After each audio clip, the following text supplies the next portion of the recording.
The dream. You cool? Yeah. I'm cool. Yeah, man. Oh, That's it, right? that's cool. Yeah, man. I figured I'd go with a little, funky bassman vibe and see how it goes. Just start out good and see where it finishes. How we doing, Colin? You all right? Yeah, we're good. Good. We're Living on the dream. road. Yeah. I don't about living it. It's a dream. Kind of dream.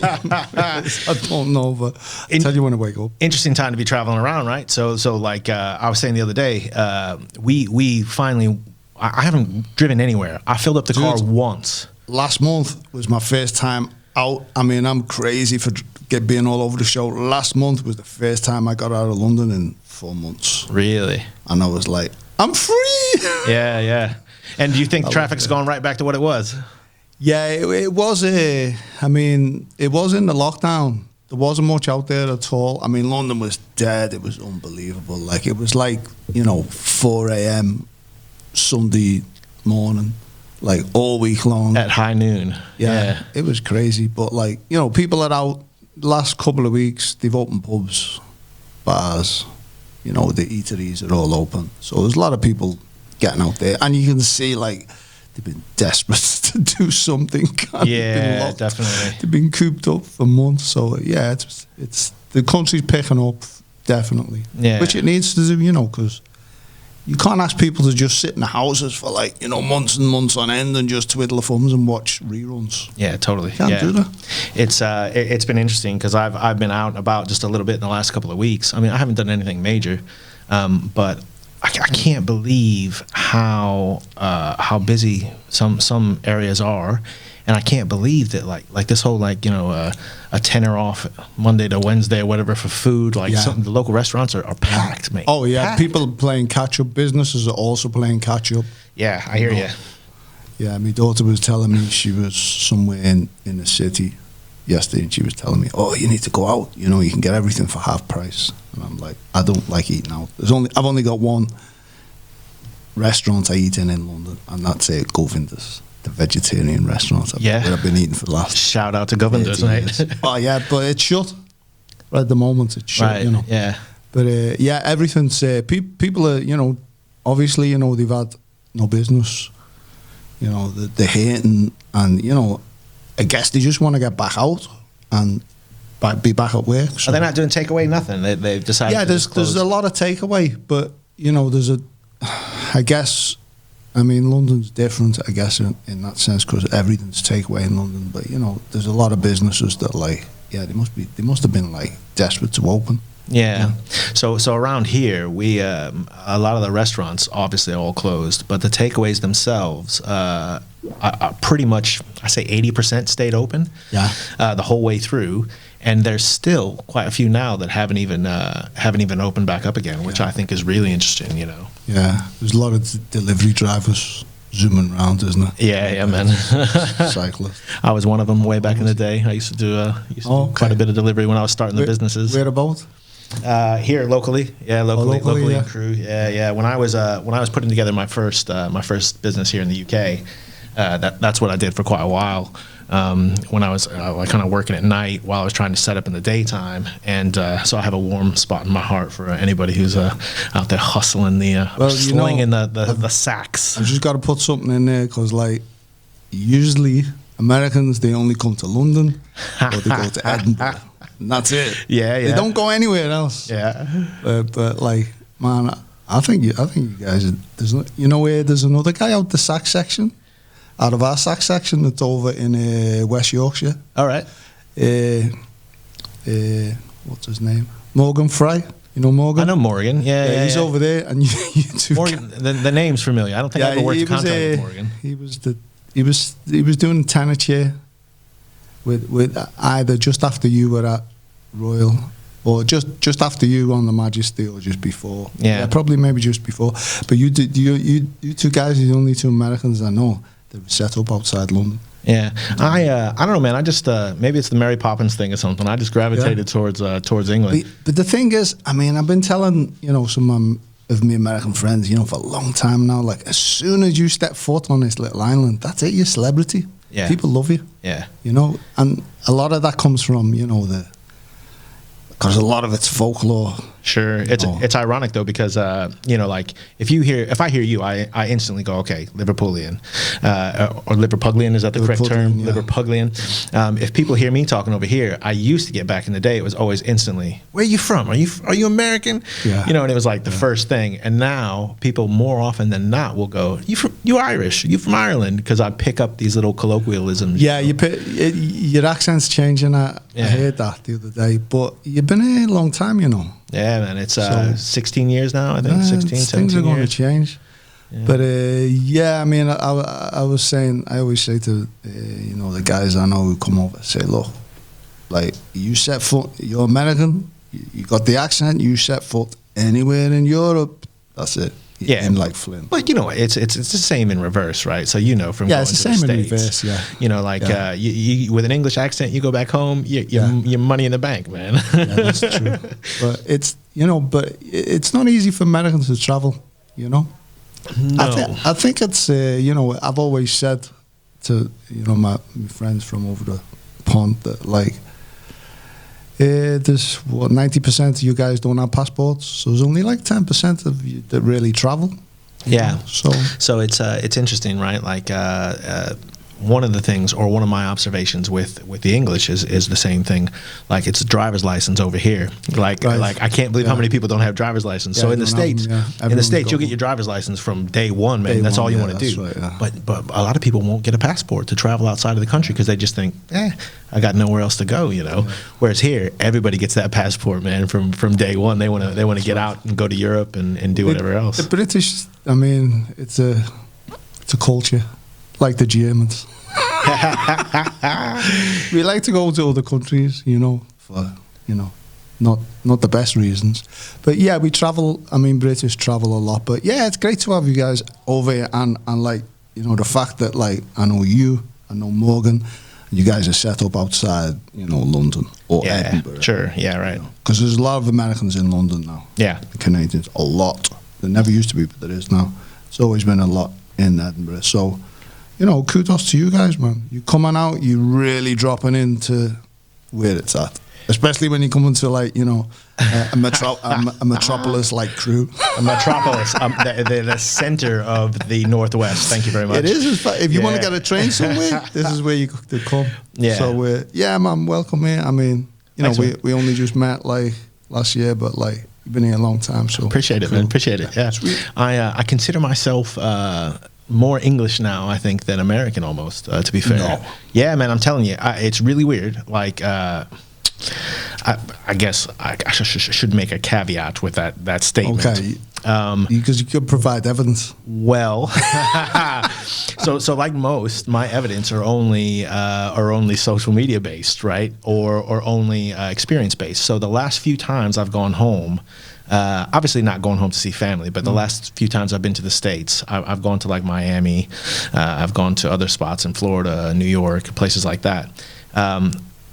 I don't feel okay. I don't feel like I'm home anymore because I'm here. I know of quite a few Americans who've had that experience. Right, you know what I'm saying? So like, no, I know of so right now, because like you, I've spent, like, the last 4 years traveling all over the country. Yeah. I mean, I put 70,000 miles a year on my car the last 4 years, just traveling to different places, that's cool. seeing my guys. This is a great, especially when the sun's shining. This place trumps all. Beautiful, man. Beautiful. It's beautiful. Yeah, like and you know, we've seen stuff. We've seen Caribbean. I've seen Africa, India. You know, South America. Yeah, man. When the sun shines in this place, which is only for a couple of months a year, but it's beautiful. Yeah. I love it, man. I like some of the scenes that you can see when you go up north. It's like you're on a different planet, man. Yeah. It's like or like, you know, if you head from here, just Manchester you can go way, anywhere. If you're heading over to Yorkshire and you're heading over the Dales, it feels. I just came through in 1 week. I came through the Peak District 3 times. Yeah. Oh man, gorgeous. Beautiful. And that's all over the country.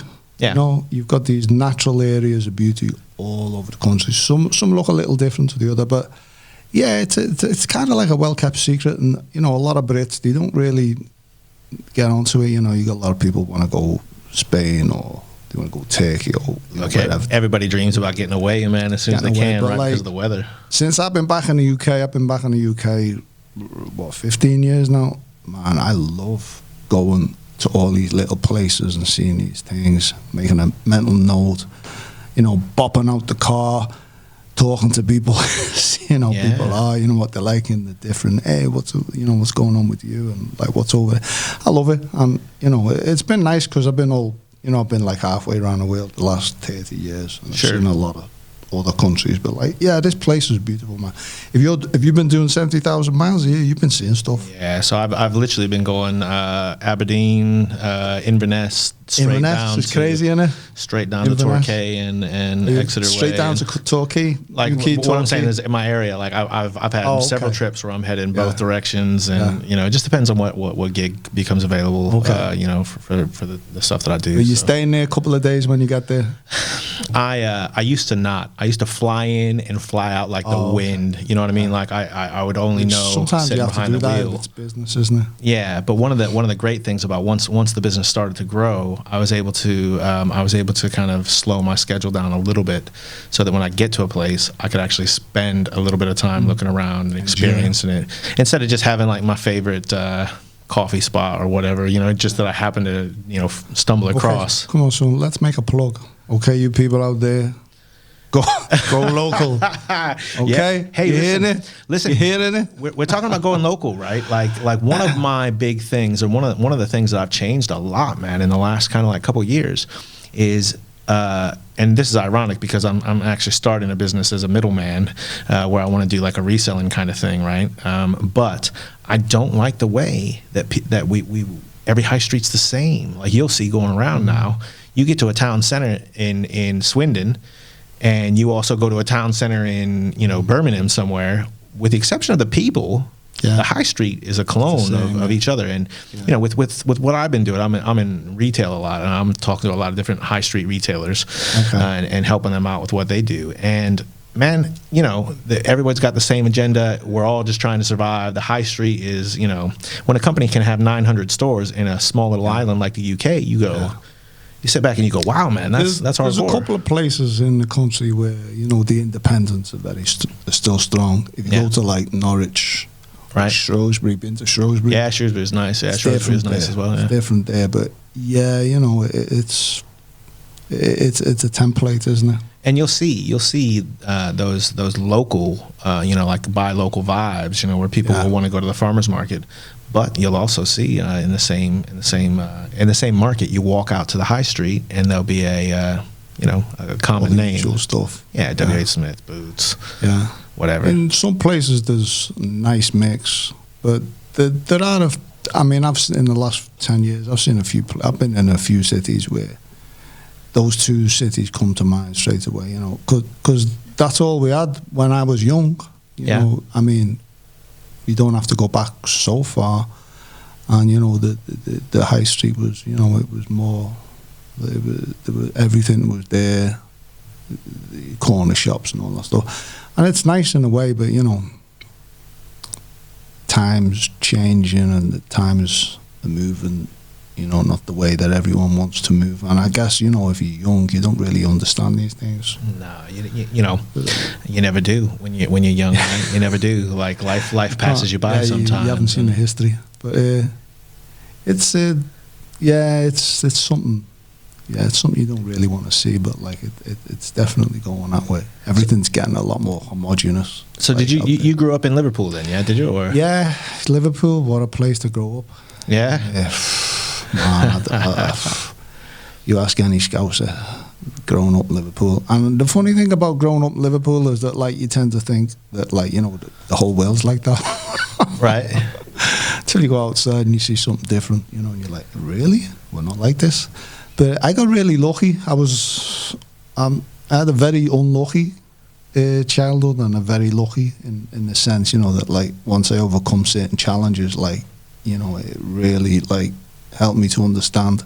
But I got lucky, and I got moved to Yorkshire, West Yorkshire, when I was 15 years old. Okay. And I saw things I didn't even know existed. Really? Existed. Living on a council estate in close to the city centre.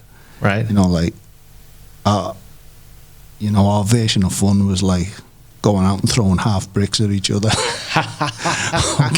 or getting chased by the police, or, you know, beating the crap, or, you know, trying to dodge getting the crap beaten out of you. Yeah. I mean, it was.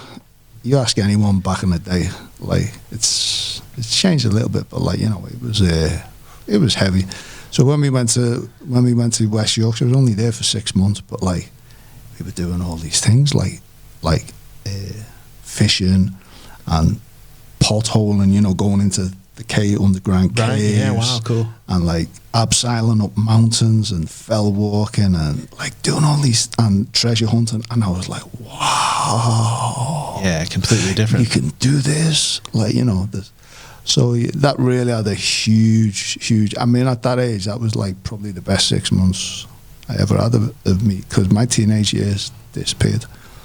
I was incarcerated. I was a juvenile delinquent, and we had a lot of problems. We had a lot of problems at home, but we won't get into that because I'll have to name and shame. Well, you know, the medical institution, the NHS, the pharmaceutical. But Right. yeah, I spent 6 months in West Yorkshire, and we lived in a castle. yeah. Really. Wow. I'm still there now, you know. Really? When I have friends come over to stay, I take them up to the castle. And I mean, imagine, you know, 60 or 70 your best pals, you know, all like rammed into this castle in the middle of the country. And so, what was it like? How did you end up in a castle? Like, what's the story? I mean, officially, it was known as the official term for it back in the day was a proof school.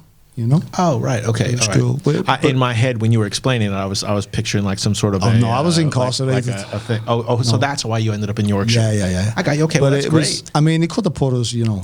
I mean, they could have put us anywhere, but, like, I think, like, the institutions back in those days were, like, you know, there's a lot more liberality within them, you know. Okay. And I could see, looking back, and at the time, I kind of picked up that, like, they were taking kids from all over the country who were a little bit smarter, who were a little bit, you know, had a bit of a chance. You know, they weren't like, you know, the futures weren't so bleak. And they put us all in this castle, about 60 or 70 of us in this castle. It was unbelievable. Wow. If you go up and see it, you'll be knocked out, because it's a real castle that belonged to Lord such and such from, you know, 300 years ago. And we were all bouncing around it, you know, and it was the best fun I ever had. Yeah, that's great, though. You know, and they'd say, oh, once a month, you know, you need to go home, see your family, and be like, I don't want to go. Really? Wow. And you just get pocket money and stuff. So, you know, you get like a $5 a month or something. So, you know. Yeah. But it was, it really opened me up. Looking back, you know, I mean, you go to any major city and it's the same formula, you know. You got young kids, urban, who's got that thing, street, that's all they know.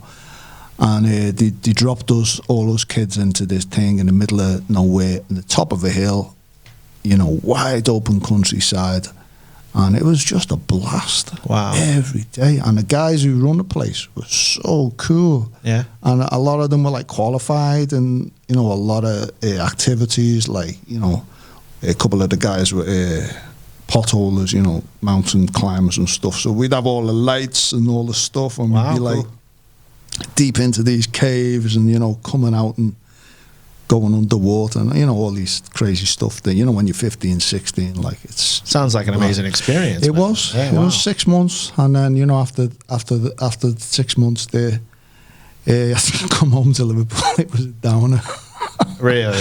Yeah, Liverpool was in the throes of, you know, it was really, it went down to the lowest it ever was, I think, and it's like it's modern history. What year was that? That's going to be like, actually, late 70s wasn't too bad, but, you know, into the 80s. So yeah, I was down or coming home, but, you know, I came back and I was only there for a couple of years, and then I was out again. Am I right in thinking that time period was like the Thatcher era? No, it was before that. Before that, even. Yeah, this was talking about 74, 75. Yeah. Because I was actually under the authority of Her Majesty's government from 13 to 18. Okay. You know, it was like the done thing, you know.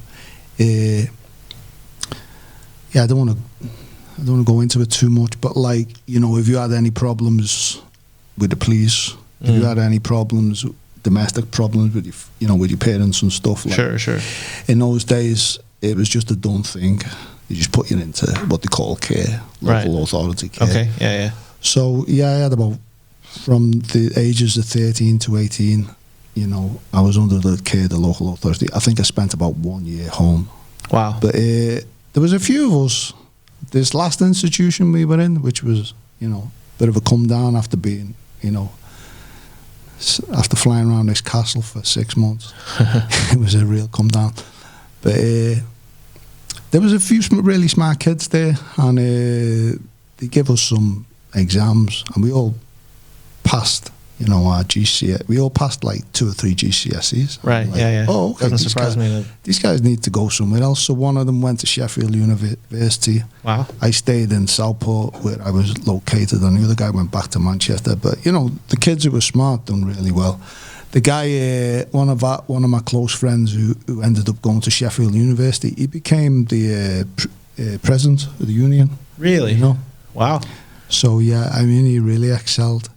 So, yeah, I mean, a lot of kids in the inner cities, they're really smart. You know, Yeah, but man. like, you know, the circumstances and, you know, the setup of, you know, the way the cities work, you know, and one way or the other, you know, you fall foul of the law.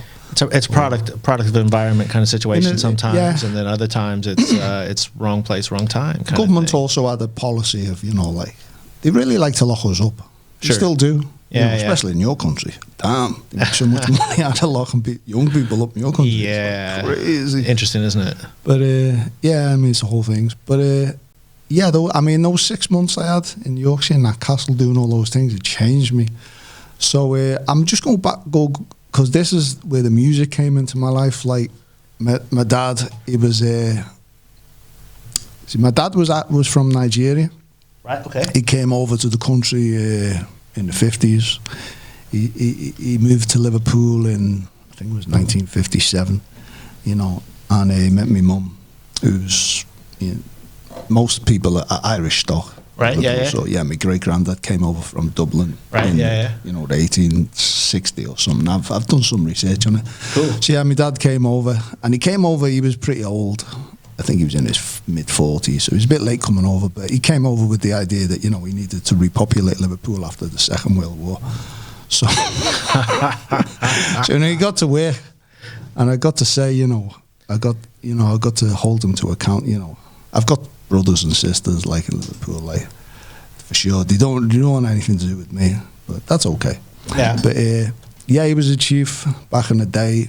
You know, he was a big chief, and he used to run the Nigerian Social Club in the Toxteth, the L8, on Upper Parliament Street in the you know, where we had those crazy riots in the 80s. Wow. So we used to run a club down there, and it was you know, all the Africans were in there, a few English. I used to love it. You should take me down as a little kid. Everyone used to rub my head and give me money. Like a good luck charm kind of thing. Yeah, it was, oh, chief, oh, your boy, oh, very nice. Yeah, and they just rubbed me head on. And I knew as soon as I got my head rubbed, I'd get like a load of money. Wow. So that was cool. So yeah, that was me dad, and we lived in a flat above the club for on and off. These are memories going back to, I think, when I was like 3 or 4 years old. But he never really lived with us for too long. He was always, you know, somewhere else. So I lived with my mum, my brother, who was 4 years younger than me, and my granddad. My granddad was just like, I'm saying my granddad because this is a theme that comes right through my family. It's very weird how it's, you know, kind of mystical, you know, but I'll touch on that later. Okay. So yeah, my granddad was, and my mum would go AWOL for like weeks at a time, and my granddad would have to look after us. And yeah, that was crazy. I mean, he took care of business. He did what he had to do, you know, come down to the police station and bail me out, stuff like that. But he was an old war hero. He was a tough guy. He was like one of the only guys in his regiment that made it out of the Battle of the Somme. Wow. And he'd tell me a few stories, you know. Well, like one I always remember is that, like, is they were somewhere, I think it was like maybe it was France. It was either France or Belgium. I think it was France. And they were going toe to toe with the Germans. And overnight, the Germans completely overran the British lines, you know. Mm. And that night, he got drunk out of his mind, completely drunk out of his mind. And he fell down a foxhole.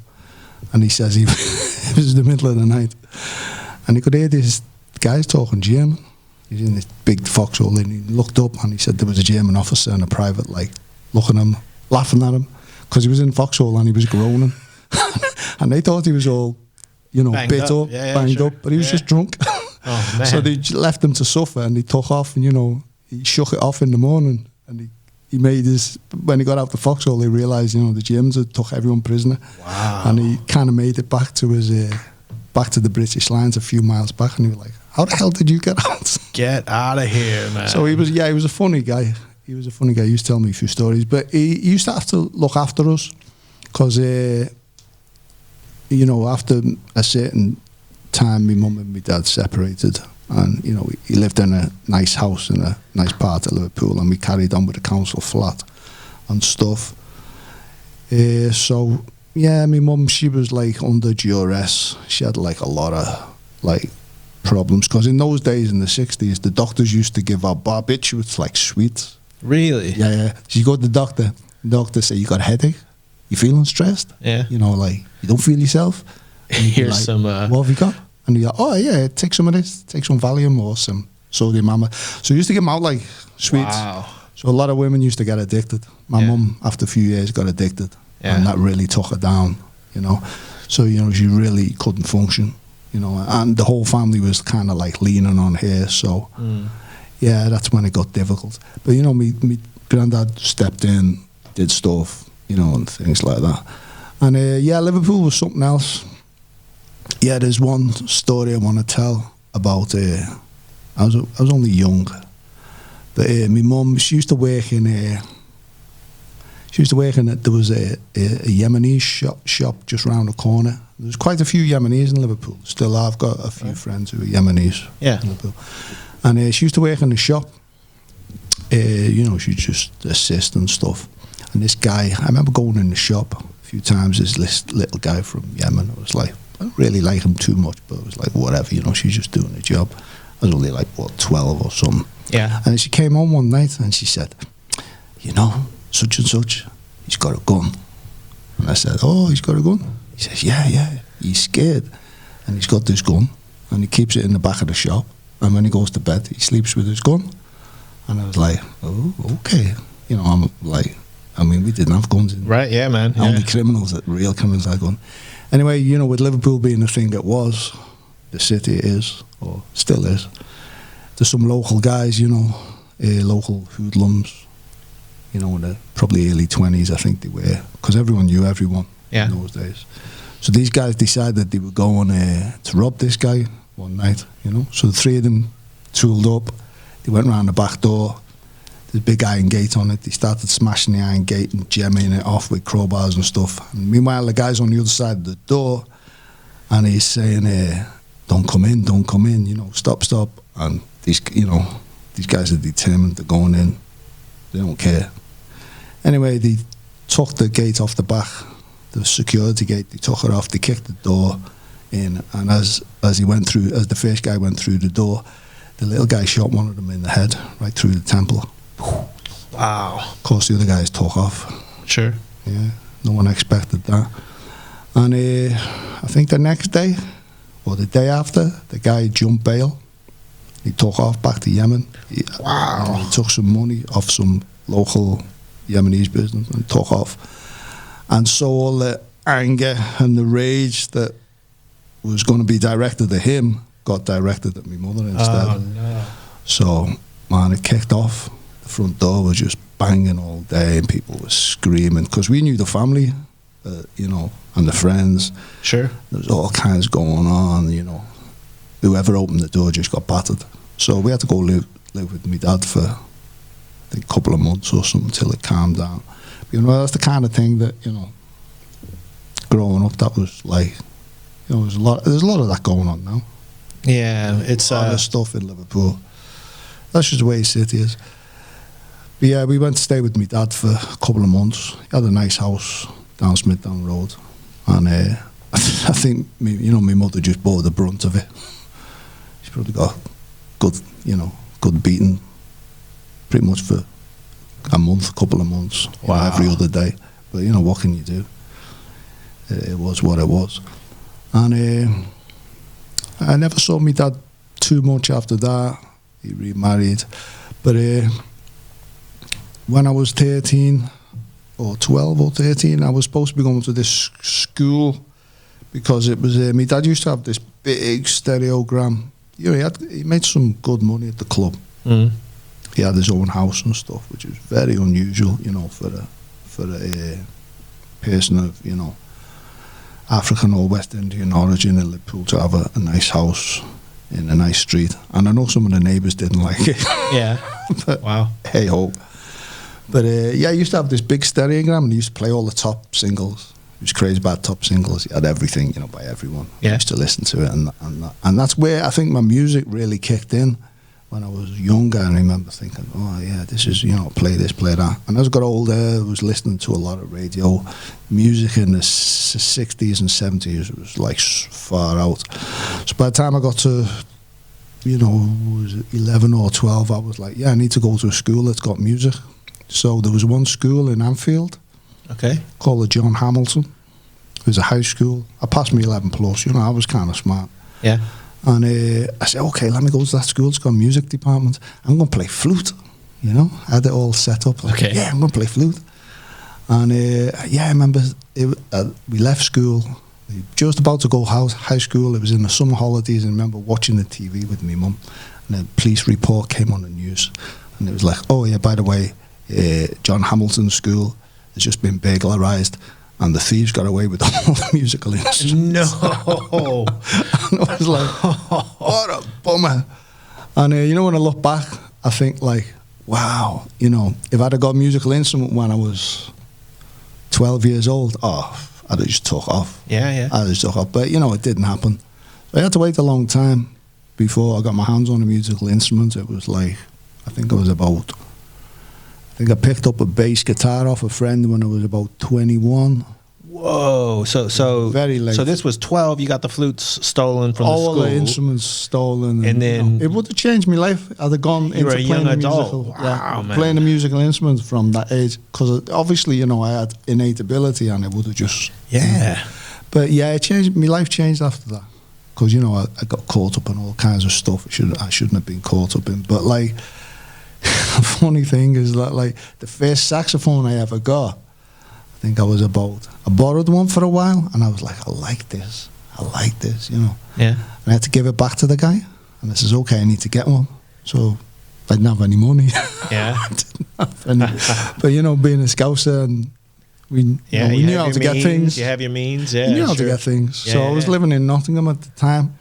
I just started attending this music school, night school, doing music and hanging out with these musicians. I said, oh, come on, let's just go to the shop and steal one. So we went to the shop. Oh, wow. It's bad karma, but, I stole one, then I had a saxophone.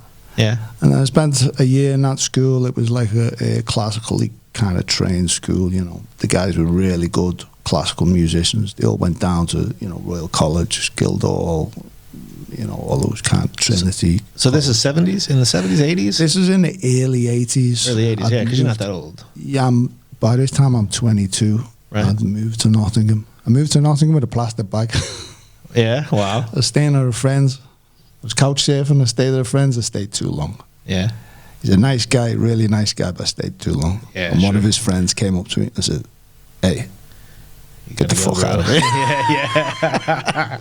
And I felt really bad, It happens. but what happened. Anyway, the next, I think 2 days afterwards, I got a sleeping bag under one arm, got a plastic bag in the other arm, and I just hitchhiked, and I said, okay, I'm going to end up somewhere, I'm just going to live there. So I ended up in Nottingham. Wow. I stayed there for 2 years. My first flat, I've got to tell you this, my first place I got, because in those days you could get income support and all the housing benefit quite easily then. Yeah.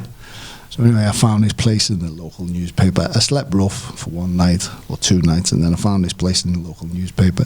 I said, okay, let's go and check the gaff out. Went up. The guy was a bit like loose with his wife or his partner or whatever. And I said, okay, I'll stay here for a while and just build it up. Yeah. Anyway, we walked in the kitchen. There was dog poop all over the kitchen, and I was like, oh, I don't think I'll be cooking in here. And I just mentioned it to the guy, and he was like, yeah, it's all right, don't worry about it, you just move it out the way. I was like, okay. Yeah. So he showed me to my room. It was just bare floorboards and, no carpet, no nothing. But I was like, I don't care. I'm just going to set up. Sure, man, yeah. So anyway, I set up. I went to bed that night.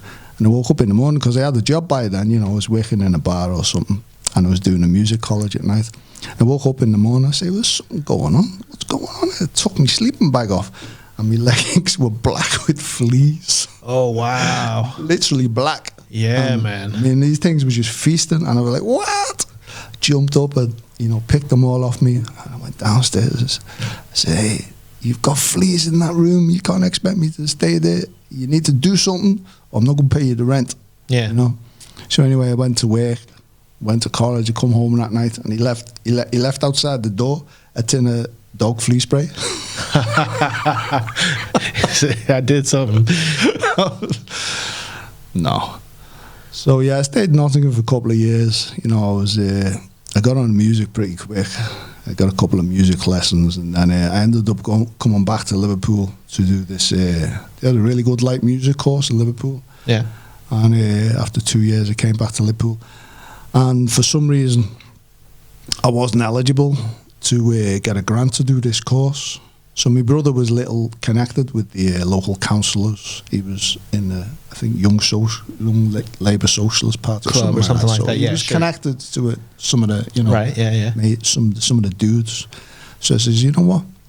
I'm not going to get into this place unless I do something. So can you get me an interview with, go and ask such and such a guy, can you get me an interview with the director or one of the guys in education? Mm. And he says, yeah, okay, I'll set it up. So I said, tell him my circumstances and stuff, So he got me an appointment. By this time I'd started the college. They actually hadn't let me start because I said I'm going to, acquire the funds one way or the other. So they let me start, and it was brilliant. A lot of great musicians came out. There was quite a scene around that college in Liverpool, Maple Fletcher. And this was all saxophone at this point, because I know you're a great bass player. Guitar. Yeah. I was playing bass guitar. I mean, I would have been great, but saxophone, I had to move aside. But anyway, I went down to the local education department, and I got a interview with the vice director of education. Liverpool, anyone with a big title, he still, you can still talk straight. Sure. So he was cool, and he says, yeah, okay, what can I do for you? And I says, look, I've just come from Nottingham. I've just done a 1 year course in Nottingham. I says, I got a GCSE O level. They want to keep me on for this other course, but it's a classical course, and you guys got one of the best courses in Liverpool for light music, jazz and stuff. So I want to study here, but I haven't lived here long enough to qualify for the grants. They'll get me through. And he was kind of looking at me, thinking yeah, and I said, look, mate, I said, I'll tell you straight. I said, the difficult upbringing. I spent 5 years in the local authority. I was a juvenile delinquent. Most of the guys I know who came through that system, they're either dead or locked up. So I says, I'm doing good here. Yeah. So I says, I've got 6 O levels, 7 with the music. I said, can you give me a break? And he looked at me and he said, yeah, okay, yeah, we can go with that. So he made sure that all the course fees went through. Yeah. And they let me study at that college, and it was a great college. A lot of bands came out of that, famous bands in Liverpool now, in the pop and rock thing. And we had a really great crew. A lot of the guys I think my year was about the best year. We did 2 years there. I finished that 2 year course, and I think the next year or 6 months after, I went out and I did my first cruise ship gig. Now this is on bass. This was on bass. Wow. This is I like never knew that, man. 1987. I never knew that. And it was Nordic Prince was the ship. The ship, by the time I came out to do my first, official Royal Caribbean contract in '96, that ship was sold off. But some of the musicians were still around. Music director was still around. 2 music directors were still around. But yeah, I did 6 months. I enjoyed it. I seen Barbados and all these things. I made some money, and I came home, and my partner at the time, we just decided, I'm not going back to that. We're just going to start a family. So we started a family, and that was 88. Yeah. 87, 88. Must have been 88, because my daughter was born in 88, my eldest daughter. And then I was on the jazz scene. I was going to talk music. And then I was on the jazz scene, and like the way I approached, the music was like the way I approached everything. Like I've got to go to the source. I've got to understand everything I need to understand. Right. I've really got to get back to the roots of it. I'm not taking anything on face value. And I mean, don't whether that's just my nature or it's or that's an aspect of being Scouse or what. But like, I just wanted to do it properly, because I could see something really amazing about this music. So I was doing a lot of studying at home. Never had any sax. I never had a sax lesson. I used to do a lot of bass gigs, and as the sax came up, I just kind of moved. The bass just kind of got relegated, The sax was easy to just walk out with. You just got a sax. You just turn up. Yeah, sure. It's someone else's gig, even, you just go sit in, whereas the bass amp I had at the time was about the size of this table. Yeah. And you got your bass as well, But yeah, I mean, I love playing bass, and I've got I've had to cull my bass collection down. I've just got crazy the last few years. But, I started playing sax, a lot of sax. Picked it up really quick. Just taught myself. I was listening to the best stuff, all the bebop stuff and the older swing stuff, and I was reading all the right books. There's some awful books out there. Yeah. Because you'd be reading stuff and you'd be like, hang on a minute, this doesn't make any sense. I'm listening to this music, and one thing I hear from the music and the book, no, this isn't. This guy couldn't have been like that to produce that kind of. So yeah, I got that down pretty quick. So and then there was a lot of visiting artists at that time in the UK. I mean, it was a tradition that went back quite a few years, and the guys used to go on tour. They wouldn't just do Ronnie Scott's in London, but Ronnie Scott's was just it was the Mecca. Ronnie's was something else, But they used to go on tour. They might do a week at Ronnie's, a couple of weeks at Ronnie's, and then they'll come up. And they used to do Manchester, Liverpool, Leeds, Bradford, Sheffield. So you could see a lot of music. There was a jazz festival in Wigan. You used to see Art Blakey. You used to see Billy Higgins. I remember seeing Sun Ra, the full orchestra at Sheffield University in 1981. That was like the best gig I ever saw. Really? It was. I couldn't believe what was going on. So there was a lot of visiting artists, even in Liverpool. Yeah. We saw quite, Steve Lacey, the soprano player. Yeah, sure. He was in Liverpool one time. We went down to our little after hours hang where we like to go, and he was down there hanging out with him. And there was a couple of good theatres in Liverpool. There was a big theatre with all the pop and stuff used to play, and there was a couple of small jazz venues. So in those days, there was a lot of gigs to go out and see, right? And we could catch a lot of music. So you could really kind of put it together, because one thing you got to understand about this music, it's not British. If there's any Brit out there who calls this music British, they need a head wobble. It's not British at all. Even the rock and the blues and all the other stuff that the Brits are famous for, with the British invasion and all that, everything's the blues. Everything. It's rhythm and blues. It's blues. What's come out of ragtime. Every damn thing, Because if you look at some of the earlier videos of Rolling Stones, Led Zeppelin, all those guys, Cream, everyone's playing the blues. Yeah. They're just playing 12 bars. Yeah, sure. They don't even expand on it, until later. Even the Beatles learned all they could, all rhythm and blues. So Yeah, that's what the music is, and that's what I always felt like. You know, it's your duty. If you're going to take this music on, it's your duty to understand it, to understand where it come from, where it goes, you know, where it's going to, why it was born, you know, and also why the guys play. Because that's a thing that, you know, I find, you know, especially within the UK, that a lot of musicians, they don't take the cultural aspect into it one little bit. They just like it's like licking the outside of a jar of honey, you know? Until you take the lid off, you dip your fingers in, you don't really get to taste the honey. You know, you see someone playing a sax, you know, because it's so attractive, the music. The music is so attractive. And it's you know, Louis Armstrong was an ambassador to the States, wasn't he? You know, back in the day. He'd send them on tour, world tour. You know, the stuff is like so attractive, you know, the whole thing. It's a whole phenomenon. So, you know, if you're just looking at the externals, you're just saying, oh, well, you know, they look cool, they dress cool, they sound cool, and, you know, they're playing these instruments like this, in this way. And I thought, you know, you don't really get the depth of what it really is. You need to understand, you know, from the cultural aspect, where it's coming from, in order, this is my opinion, and I know any musician who comes out of that tradition will back me up to the hilt. Because the first thing I noticed when I got to the States and I started playing is like all the American musicians were like, yeah, man, yeah, you got it. And I was like, that's it. I mean, I turned down the post-grad course at the Barbican, you know, and all these, which was like, you know, the top jazz course in the country.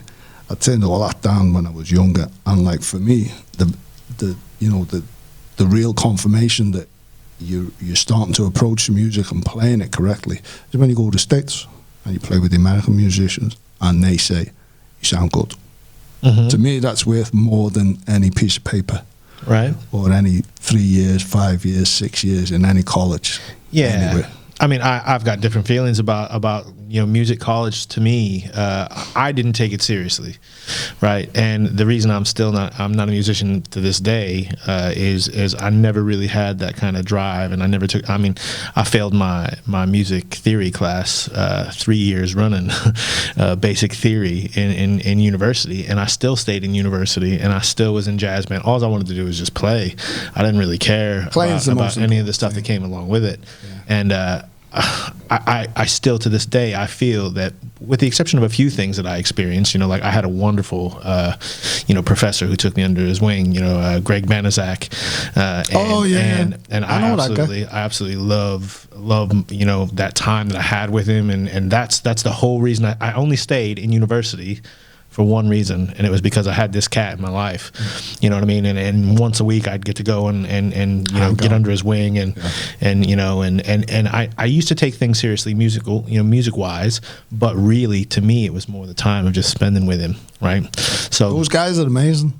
Yeah, the heroes. Yeah, and so that's but that's what I'm saying. So I didn't take it seriously. So that was my feelings. I don't think you need university, and that's bled over to so many things for me now. Yeah. Like, I don't know how you feel about it, right? But for me, if I'm going to be a brain surgeon or an engineer or something that I need a much more defined path in higher education, to where I need that education in order to do it, I'm going to become a doctor, right? I feel that education is super, super important. But a lot of times people just kind of do it just because they're told that's the thing they need to do. So anyway, I digress and jumped off that way. Even when you do your 7 years in the university for your doctorate, yeah, it really doesn't start until you go out. Day one on the job, yeah, sure, man. Go out as a junior doctor. What's the first thing you do? You look over the consultant's shoulder. That's right. Yeah. What's going on? So it's all about experience, and specifically that music. It doesn't really translate so much to college.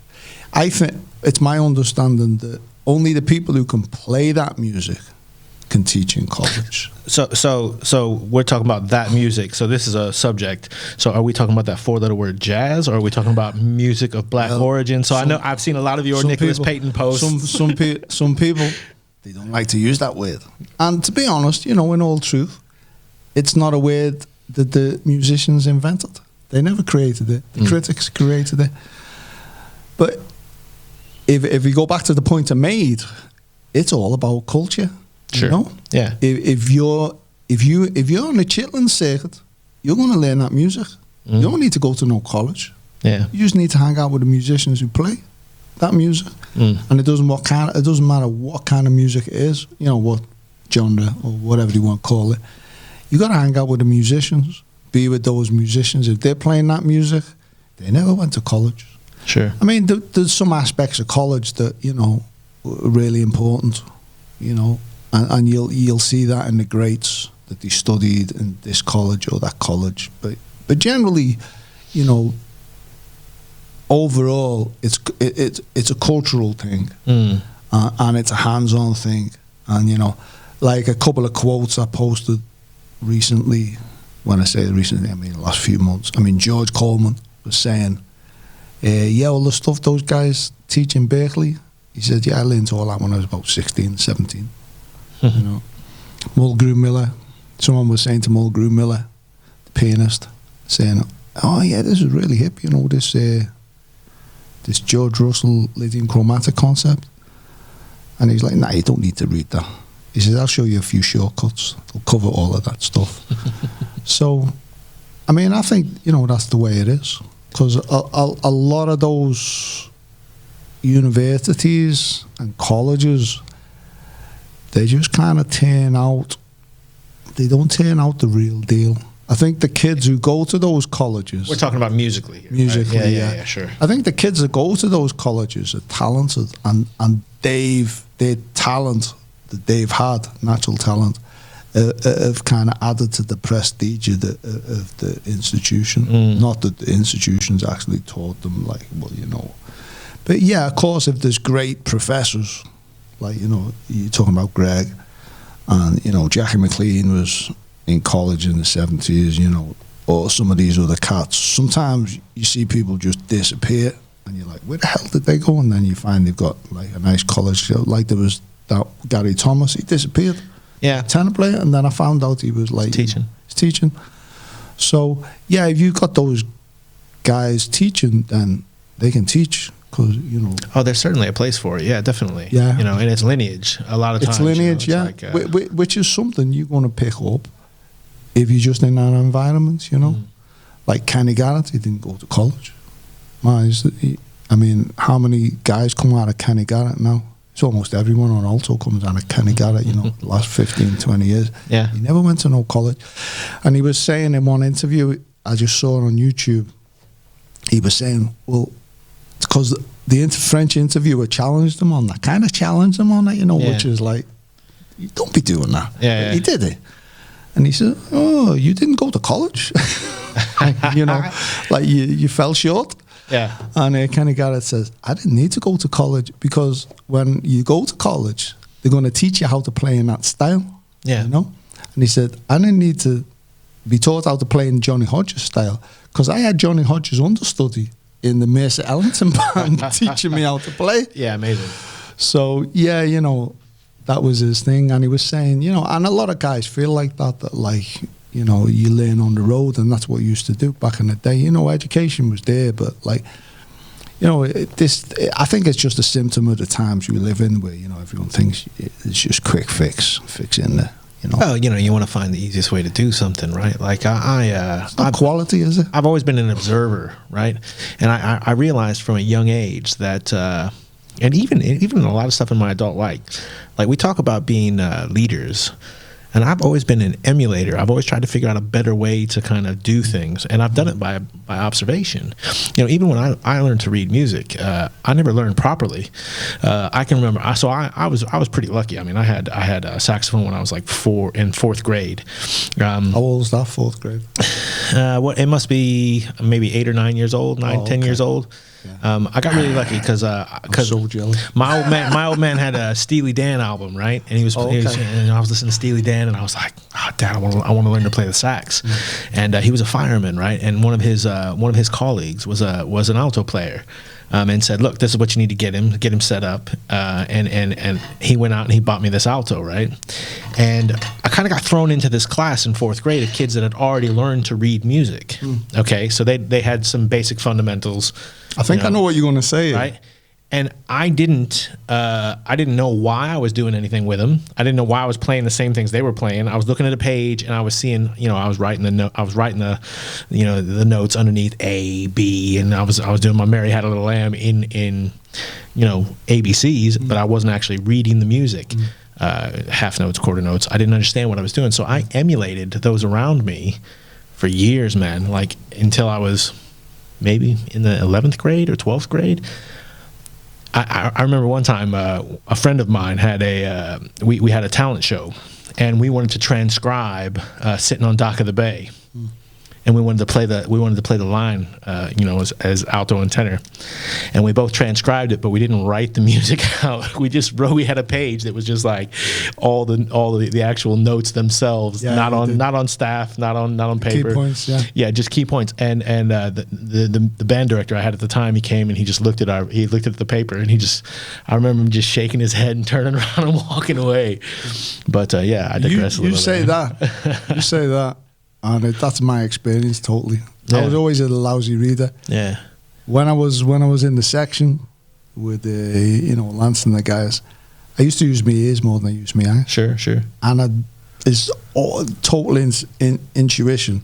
Yeah. But I'd just be listening like a motherfucker.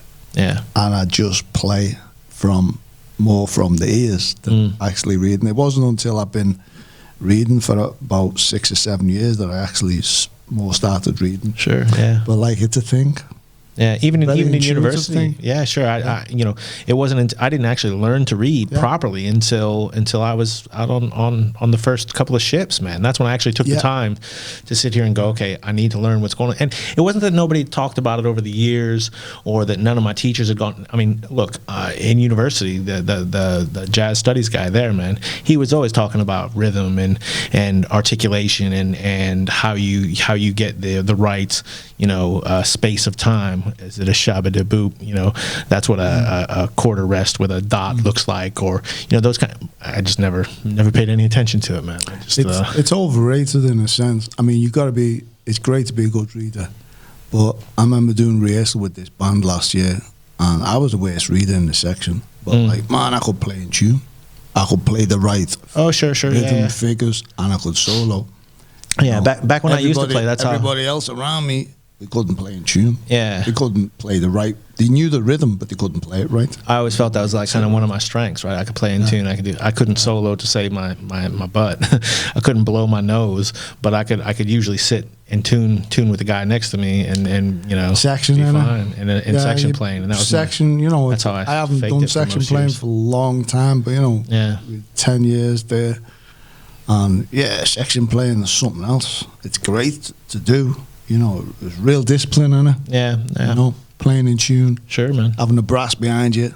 Oh, man. There's no feeling like it. Yeah, no feeling like it. Yeah. Depending where you sit in the sax section, you got the lead trumpet just blasting down your right ear or your left ear. I used to love that buzz that you'd get, when you're in front of a nice brass section and they're all in tune and it just hits your ears so perfectly. Because Royal had 8 brass. When I joined back in the day, back in the day, it was 2 trombone, 3 sax, 3 trumpets. Yeah. It was solid. Sure, man. My first ship was the same setup. Yeah. The arrangements. I mean, man, we used to play some killer arrangements. That's one of the other things I enjoyed on the ships that I knew. Once I came back to the UK, it finished. I knew I'd never play, with some of those fly-ons that used to come on. Sure. Yeah. You never play with those guys because as soon as those guys come into the country, all the first call session guys. Sure, man. Yeah. So a lot of. I remember doing some great shows with Fifth Dimension. Yeah, sure, man. Yeah. Killing. I know. Some killing charts. Those guys, and some of the other. Like I remember the Association. Remember the Association? Sure. Yeah. Their drummer was amazing. Yeah. And he'd been with them a long time, but he wasn't an original member, so he used to come down on him. But man, I used to play the show and just listen to all the stuff he was playing, all the fills and the leads. Like, wow. So we did a lot of shows in Royal, because you used to spend a lot of money on entertainment, and I knew when I come back to the UK, man, I won't be playing with these guys again. Yeah. And the other thing I realised as well, is especially when I joined Carnival, is that, you know, I won't be playing with that level of musician again. You know, not unless I was like in the elite. Sure. UK. Yeah. Because man, when I joined Carnival, I mean, the musicianship was good in Royal Caribbean, but I had a few friends who'd moved over to Carnival, and they were saying, it's a jazz gig. You got to come over. You know, it's a jazz gig. Right. It's not as much BS and stuff, but you know, it's. So I was like, okay, I'll get over there one day. So anyway, I left Royal after 5 years, and I called the guy in the office who was a good friend of one of my friends, and he was like, yeah, okay, well, you know, you want to go on the new ship? Which horn do you want to play? And I was like, oh, okay, that's cool. Yeah. And the first band I was in, man, I couldn't believe it. The guys were killing. I was like, whoa. And I was just I remember I came with a tenor, because I did the baritone tune, I came with a tenor, and the first 3 months I think I just shedded. I mean, I could read all the shows and do all the chats, but I was just like, okay, let's get this tenor together. I never had a tenor before. Yeah. And then I think some of the guys came backstage once, and they were jamming, and they heard me on the tenor, and they were like, oh, okay, that sounds good, come and play, come on. So I started jamming with them. They played Red Clay or something, and he said, oh, you need to come down to the such and such a lounge where the jazz trio were playing, because we go down there every night. So I started going down the lounge with the jazz trio, and they had a really killing trio there. I just started playing all the time. I mean, I'd only been playing 10 or 3 months, but like I just slotted right in, and they were happy to have me in. And very cool. After a while, I was thinking like, man, I ain't gonna play with these type, because we don't have that level of musicianship in the UK. And then I was on another couple of ships with like just killing bands. I remember one band I was in, and like usually bands don't usually stay together for long, but this band stayed together for about 4 or 5 months. And I remember just opening up one of the shows, and I'll never forget, because it was a chart we play all the time. It was that Tower of Power chart, not enough oil in the ground. Right, yeah. You know that one? Yeah. It's a killing chart, isn't it? Yeah. And I missed the counting. You know, I was spaced out, and I missed the counting, man. And I only missed it by a couple of beats. I couldn't get back into the chart. I was just listening to what was going on around me, and the band was just killing it, and I was just like, whoa. And there was so much energy. Yeah. It took me about, a minute to find my place back on the chart. I was just like, because I didn't come off the starting block. Yeah. And those bands in there, those Carnival bands, I mean, a lot of those musicians who came through Carnival, I mean, they all went on to like massive gigs. Like, Corey's, he's in John Legend's thing last few years. There was a New York trumpet player, Roger, can't remember his name, but like, man, he used to play a solo. I just used to say, no, I don't believe what I'm hearing. Like, only Dizzy plays like that. Or Fats Navarro. And, pretty much nearly all the bands were like that. Yeah, really. Unbelievable players. And like, I mean, the bass player, I did a couple of contracts with Gregory Porter's bass player. And the first week, because I signed on the ship with him, man, this was funny. So we had to do one tune. Do da da do da do da ba ba ba ba ba ba ba ba ba. I can't remember the tune. My Shining Hour. Okay. Yeah. Train plays it a lot. Yeah. It's My Shining Hour. So we had to do this like it was the cruise director was a singer, and we had to do a show. Anyway, we did rehearsal at the time. The guy was playing upright, and the MD and the cruise director just shouted over to him like, tonight when we play this tune, we just ran the chart, just ran it, looked at it just in places, and he said over to him like, keep it up, don't let it drop. Right. He was like, huh? Okay. So let me come back to do the show, and the tune starts out with it's a cappella with a voice, right, and then the bass comes in, and he runs with the bass, and then the whole band come in. Anyway, so the cruise director counted in 1, 2, 1, 2, and the bass player went twice the speed.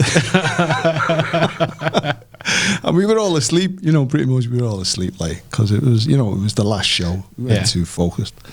And then after a while, everyone realized, like, shit, what's the tempo of this thing? It's like twice the speed.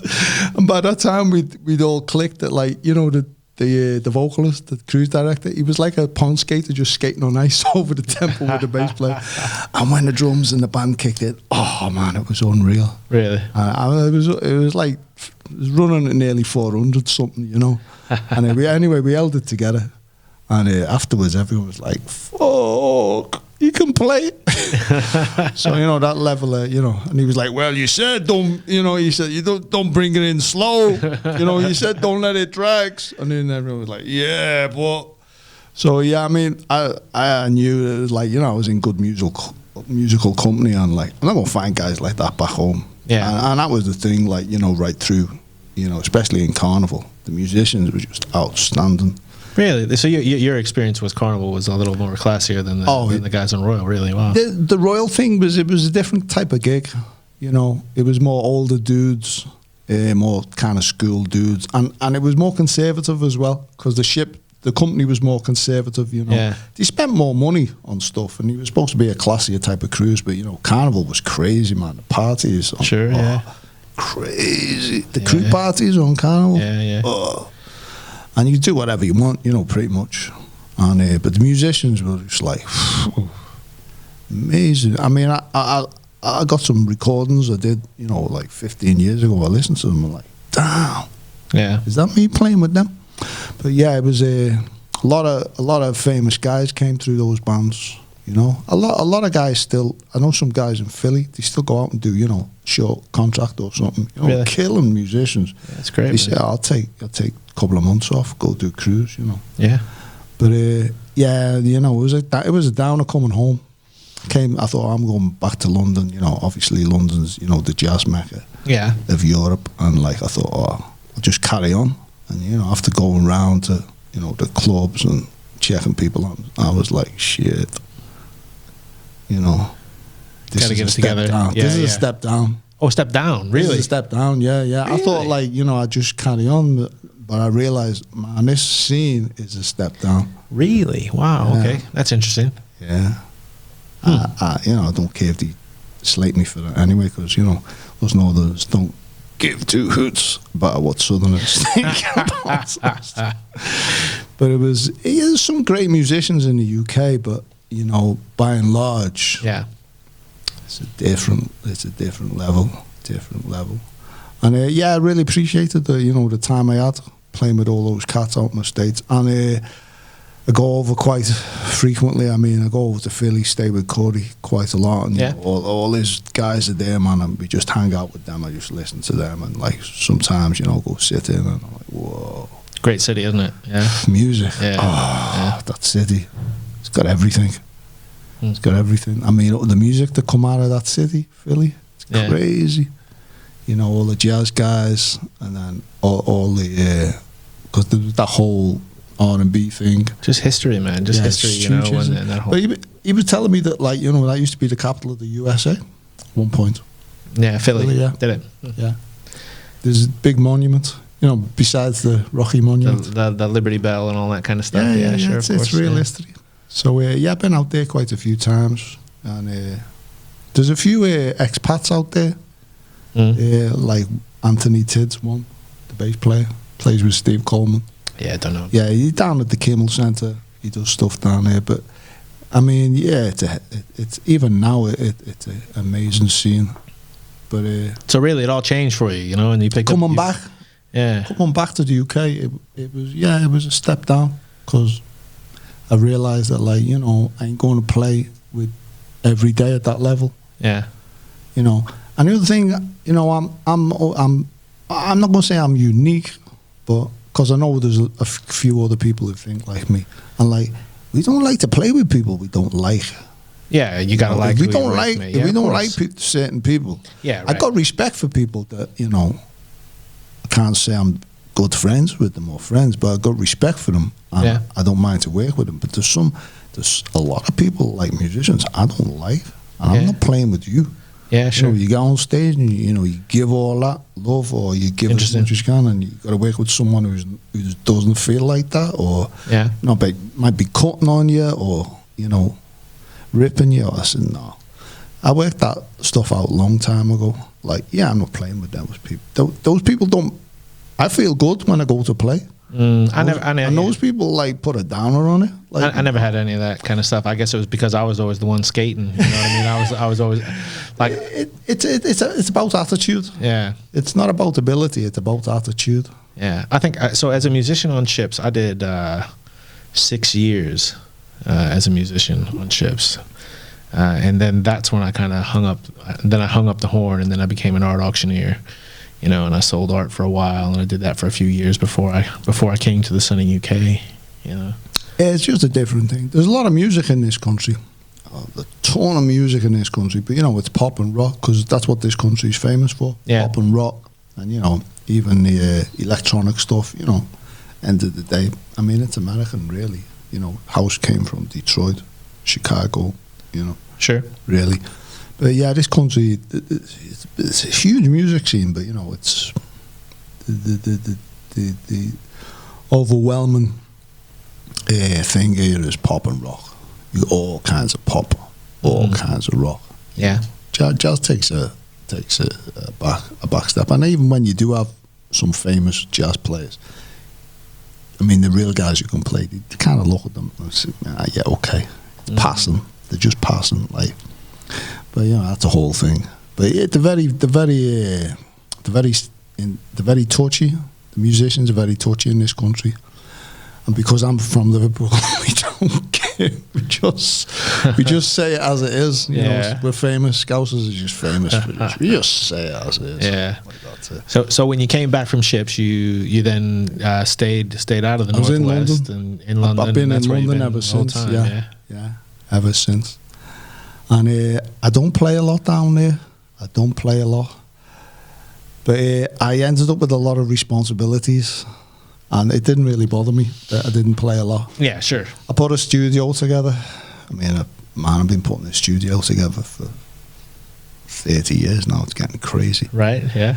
But eventually, but yeah, we bought this house a couple of years ago, and it's all going in the loft. In this house, I've got all earmarked out as relegated to the loft, or no? The loft's the best room. Yeah, I had to fight with my daughter. I mean, I said, "Do you want to stay in that room?" She says, "No." I says, "Okay, well, I'm staying." She said, "You can't have it. You can't have it." I said, "Yeah, well, you don't want to stay there, so I'm having it." So it's a really huge room. Yeah, it's got 4 skylights as well. Very cool. So yeah, it's good for a studio. So yeah, I mean, I got married, I can't remember what year, but it was in early 30s. We had 5 kids. Wow, okay. Yeah. Cool. Big family? Oh, yeah, I loved my kids, man. It was good fun. Yeah. Because being a musician allows you to look after kids, right? Yeah, of course, man. You're always around. You're always around, and, you go out, it's at night, and they're going to bed anyway, so you spend a lot of time with the kids, so, spent a lot of time with the kids. I had a lot of fun, grew them up. Journey, I've been on a spirituality journey, and as much time as I put into music, I put into spirituality. But there's so much of our life that we don't account for, our existence, how things work. But that thing, it's like there's a connection going all the way back through all your ancestors, as far back as you can see, and further. Yeah. Depending on where you're coming from. So it just when you're in those kind of situations, it feels as natural as anything, doesn't it, to do that? It feels like the right thing. Of course. And it feels like, not only does it feel like the right thing, it also makes you connected. Right, yeah. It connects you. Even though those people are not physically here. Sure. It connects you. Yeah. And I mean, for the last, when did my, I have to go back to I think 1990. I think 1989 or something. I just got like totally connected with the Krishnas, totally connected, and it was through music. Right. Yeah. It was through actually this one particular musician, Coltrane, you know. Mm-hmm. But like I always felt like the music was like there, and those guys who played the music, they were doing it for like it was beyond the mundane in a sense, you know. Because I remember seeing this video with Dexter Gordon on, and he's saying, "Oh, you got a Cadillac, you know, you're rich, you're famous," and he's mocking, you know, the materialistic side of, you know, the world, and he's like, "No, we just play jazz, you know, that's what we do." And it's you know, I'm not saying it's spiritual, but it's above the mundane. Mm-hmm. You know, it's above. So I remember listening to Coltrane, and I was listening to Bird, Monk, a few of those early cats in the beginning, and then I was listening to Coltrane, and it just intrigued me, like, you know, why he was so intense. And, you know, when you listen to him, almost no matter what period, I mean, especially after like 57, after he left, just before he left Miles, like it just draws you. So I was like, okay, so I was reading a lot of books at that time, and you know, to get the backstory on like what the music is and, you know, how it works, and then I read somewhere that Train was reading, he was vegetarian, he used to meditate, he was Love Supreme was out, Mm-hmm. you know. Yeah. You know, really spiritual, like probably the first ever, you know, really spiritual directed album in the field. And then he was reading this book, Bhagavad Gita. So I says, okay, Bhagavad Gita.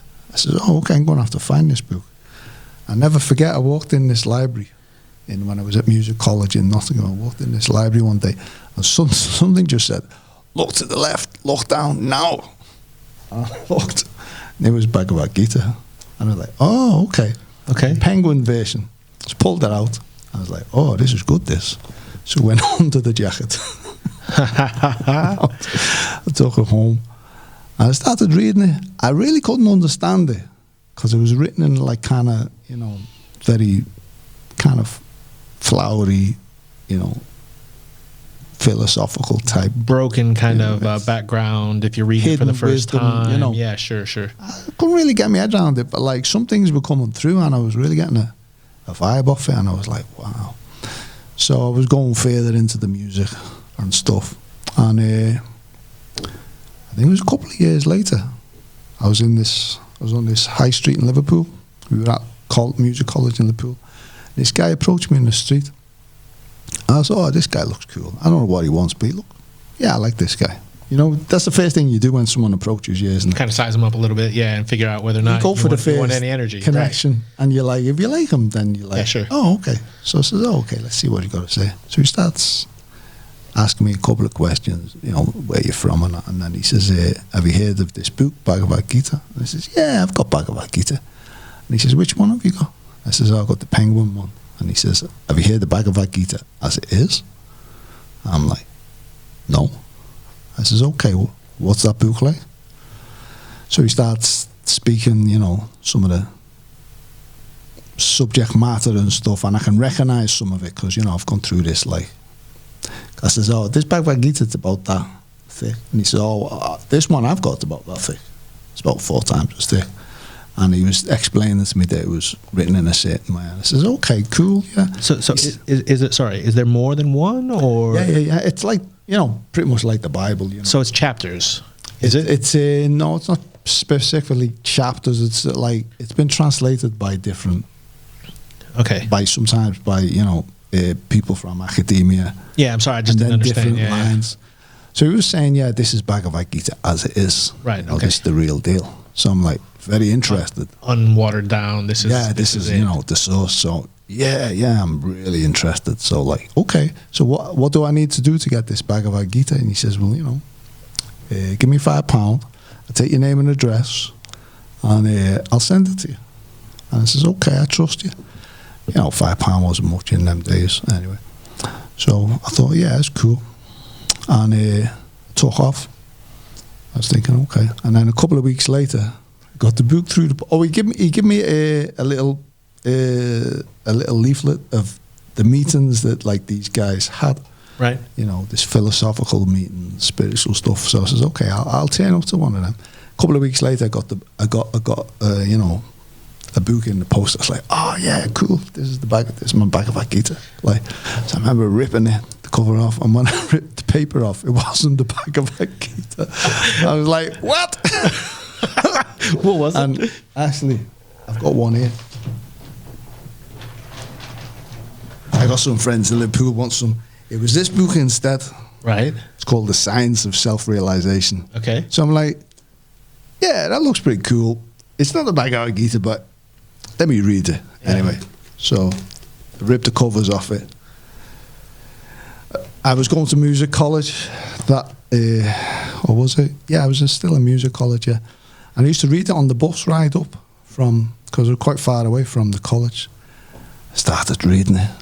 Honest to God, it just blew me away. Yeah. I was reading this stuff, I'm like, what the hell is this? And it blew me away so much that I always, like, on a regular basis, I'd go, you know, like 2 miles past my stop. Really? To get off the bus. Just Yeah, 'cause I'd be, you know, it was like just like lifting the lid on everything. So I was really, you know, going deep into this book, Science of Self-Realization, and then I started to make some connections with, you know, maybe, you know, trying to figure out, like, do I know anything about these guys or not? But by that time, I'd gone to one of the meetings down at the local YMCA, and I met these guys, and they were all in bed sheets and stuff. And there was only a few people in there, and I'm listening to them, and they're, you know, talking of philosophy and saying it's the most important thing in the world and all this and that. And I'm thinking, like, you know, because I'm just green as green as can be, and there's like 10 of us in the room, and I remember the first question I ever asked, because I was listening to it, I'm like, yeah, this is the stuff, this, and I remember saying to the guy, okay, I've got a question, yeah, because he said, you got any questions? I says, yeah, okay, I've got a question. I says, okay, so you're telling us this is the most important thing in the whole universe, you know, it's the secret of all secrets. But when I look around, there's only 10 of us in the room. I say, well, that's, you know, what's that all about? And like, let the secret out already, brother. You know what I mean? They just cracked up. Yeah. You know, they just all cracked up laughing. And I was like, okay. Anyway, the next time I went, a couple of weeks later, they had another meeting. This guy came down in orange robes, and this guy was different. I was like, okay, this guy's, I can see straight away, oh, this is a heavy dude. It's energy, yeah. Different. Yeah. This is not like the ordinary guys. Like, this guy's something else. He's Okay. got this big stick. And the room was packed out. It was packed out. And I said, okay, I'm going to get some of this, you know. Looking forward to hearing what this guy's got to say. So he starts off, you know, 10 minutes in, and everyone's riveted. Because, you know, he's got some real weight, some real authority. And by that time, I'd figured out, I think he was called a sannyasi, and these guys are like,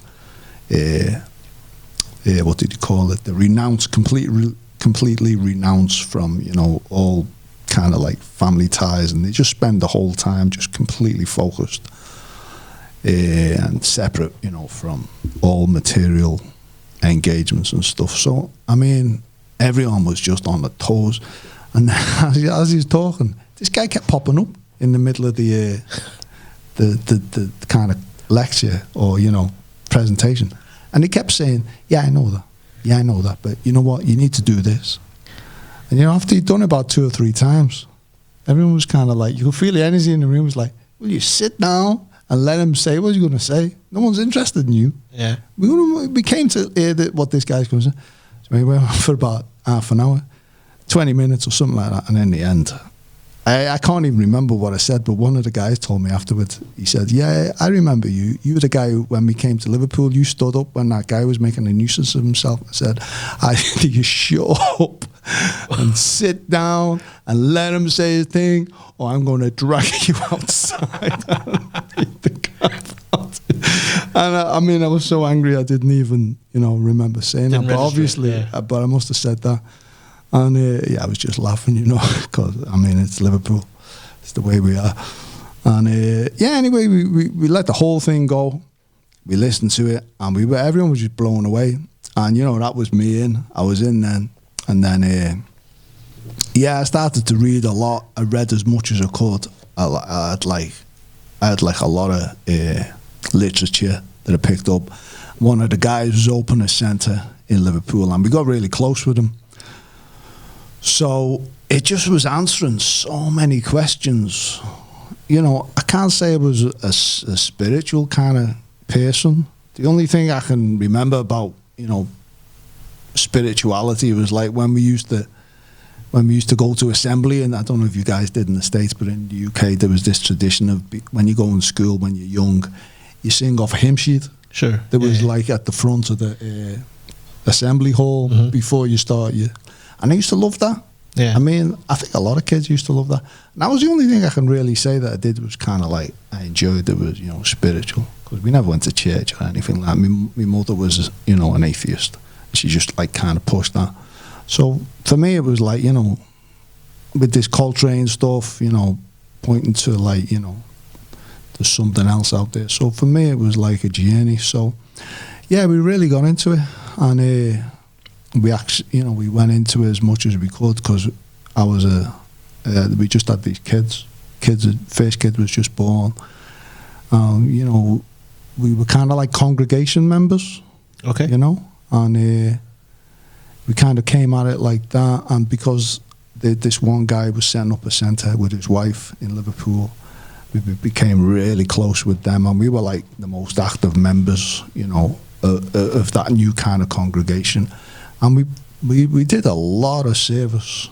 You know, when we say service, we mean, you know, like activities that, you know, benefit and enlighten the universe. When you say the universe, you have to say universe because, you know, the world is just, you see these memes on Facebook, you know, the Earth's just a tiny little planet in the middle of the universe, you know. As much as we think we're big, me and you now, we think, oh yeah, we're two big guys, but you know, start going up into space, we look like nothing. So yeah, we really felt like we were connected, and we put a good few years in, and I mean, I did like all kinds of things. I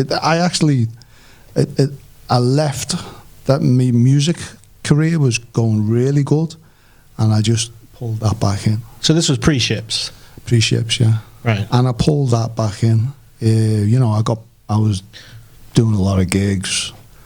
I got into this jazz course in the Barbican, you know, this all these things. But, you know, I just got, like, drawn into this spirituality thing, and, like, we really went into it, like, big time. And I travelled a lot of different countries because I was active. I was very active. And the music helped a lot. Yeah. Being in music, because a lot of the stuff, you know, music and food's a big part of that. This is Hare Krishna, right? Yeah. This is Krishna. It's an old tradition. It's an old religion. It's, you know, at least academically, from the academic point of view, 5,000 years old. But when you start reading the stuff, everything just makes sense. The way I read into it in the beginning. I mean, also you go on your experience. And what's your experience? Do you know you actually feel different? You know, it's not like you're imagining something. You know, when you perform spiritual activities or activities that, you know, push you towards spiritual consciousness, you feel different. Yeah, you know. And I took a lot of drugs when I was young. Yeah. So, you know, I have to tell you, it was a post that was a meditation or some sort of something she shared, and I was feeling a bit stressed out. And you know, I love, like, when people share stuff, I'm gonna check it out. I'm always gonna hit it. I'm always gonna hit the button, and I'm gonna give it 30 seconds, a minute before I make a decision. and it started, and it was just so peaceful, right? That I sat there at my desk in the front. Talking about the music. Yeah. I sat there at my desk, and I just kind of thought, okay, I'm feeling this, so I'm just gonna slow down. I'm just gonna calm down. I'm gonna take a minute here, right? And by about 15, 20 minutes in, I was hoovering while it was going on. I was cleaning up in here. I was doing all this stuff because it went from this like calm place to this energy that just built up to like, you know, a feverish, like almost state. And I was like, I got my little weights in there, and like I'm like listening to it, and I'm just digging it. I don't know why, but it just gave me so much energy to listen, to go from this calm place to this, and then it just stops, like 25 minutes in, right? It stops. And I was like, what just happened? Takes you something. Yeah, it takes you somewhere. And there was like 6 minutes left of it where I kind of had to slow down again, and so I sat back down, and I was like, wow, I don't even know what's going on. But it was just all that. It was all that Hare Krishna, but it was just Hare Krishna again and again, chanting and all that. But I was very surprised that it like it kind of took me on a small journey. It hits. Yeah, it does hit. But anyway, I really enjoyed that. If you can't experience something, then it's just in the mind, you know, which is nice. You know, it's like if you don't play saxophone, you know, you can listen to it or you can watch someone else do it. But when you pick the damn thing up and you play it, it's an experience, and it shakes you. But I remember one year we were at Glastonbury, and we had one band, and we had a big tent, because those guys have been in Glastonbury since almost the beginning. And they do a lot of, you know, the vegetarian big, not a soup, but like a kind of stew that they have in Glastonbury, and they serve it out of these huge pots. Yeah. And that draws a lot of people in, you know. It's free food, like, wow, you know, like, that's all you have to say, free food. But, you know, the guys would be in the tent, and I remember they'd finish all the main shows on the other thing, and then we'd start our program. We had, like, some drama. We had some, like, little bit of, like, a little philosophical talk, and then we had, like, a mime, and then the band would come on, and they'd just chant, like, for, like, probably about 4 or 5 hours straight. You know, the funny thing is, like, that was like some of my first experiences of watching other people just go somewhere else and then wonder what happened. Because we used to chant for like 4 or 5 hours with, you know, maybe it's like 800,000-900,000 people in the tent, something like that, until it was daylight, like 5-6 o'clock in the morning, and we just go for about 4 or 5 hours, but it'd feel like that. It's like hypnotic, right? Yeah, like it's very meditative, and your consciousness goes somewhere else, and you'd feel like it was like that, but no, it wasn't. You look at your watch, and you've been at it for 4 or 5 hours.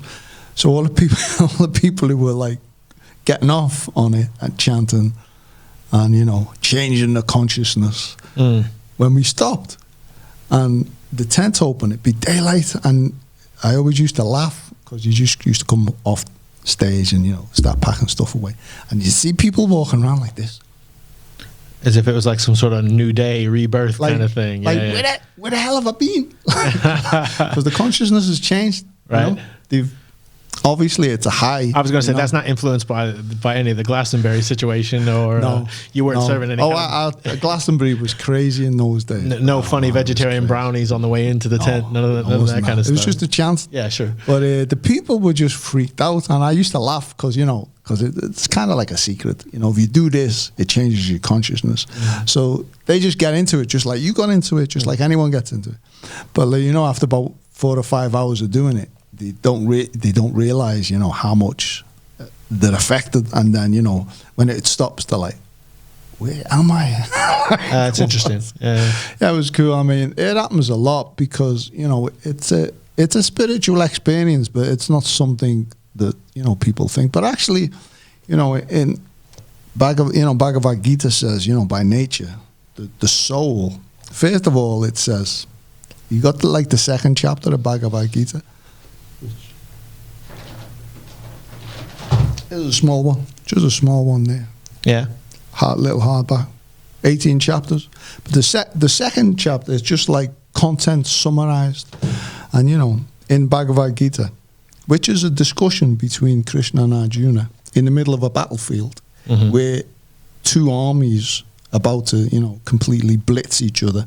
On both sides, you've got brothers, teachers, grandfathers, sons. But the dynamic is you're standing for good or you're standing for evil. Right. Because it doesn't matter which side you're on and how you're connected. There's only two sides. One's good, one's evil. So it can be your brother, your father, your teacher. But if you're standing on the wrong side, you're on the wrong side. So Arjuna, he's like, the story goes, he's one of the greatest warriors.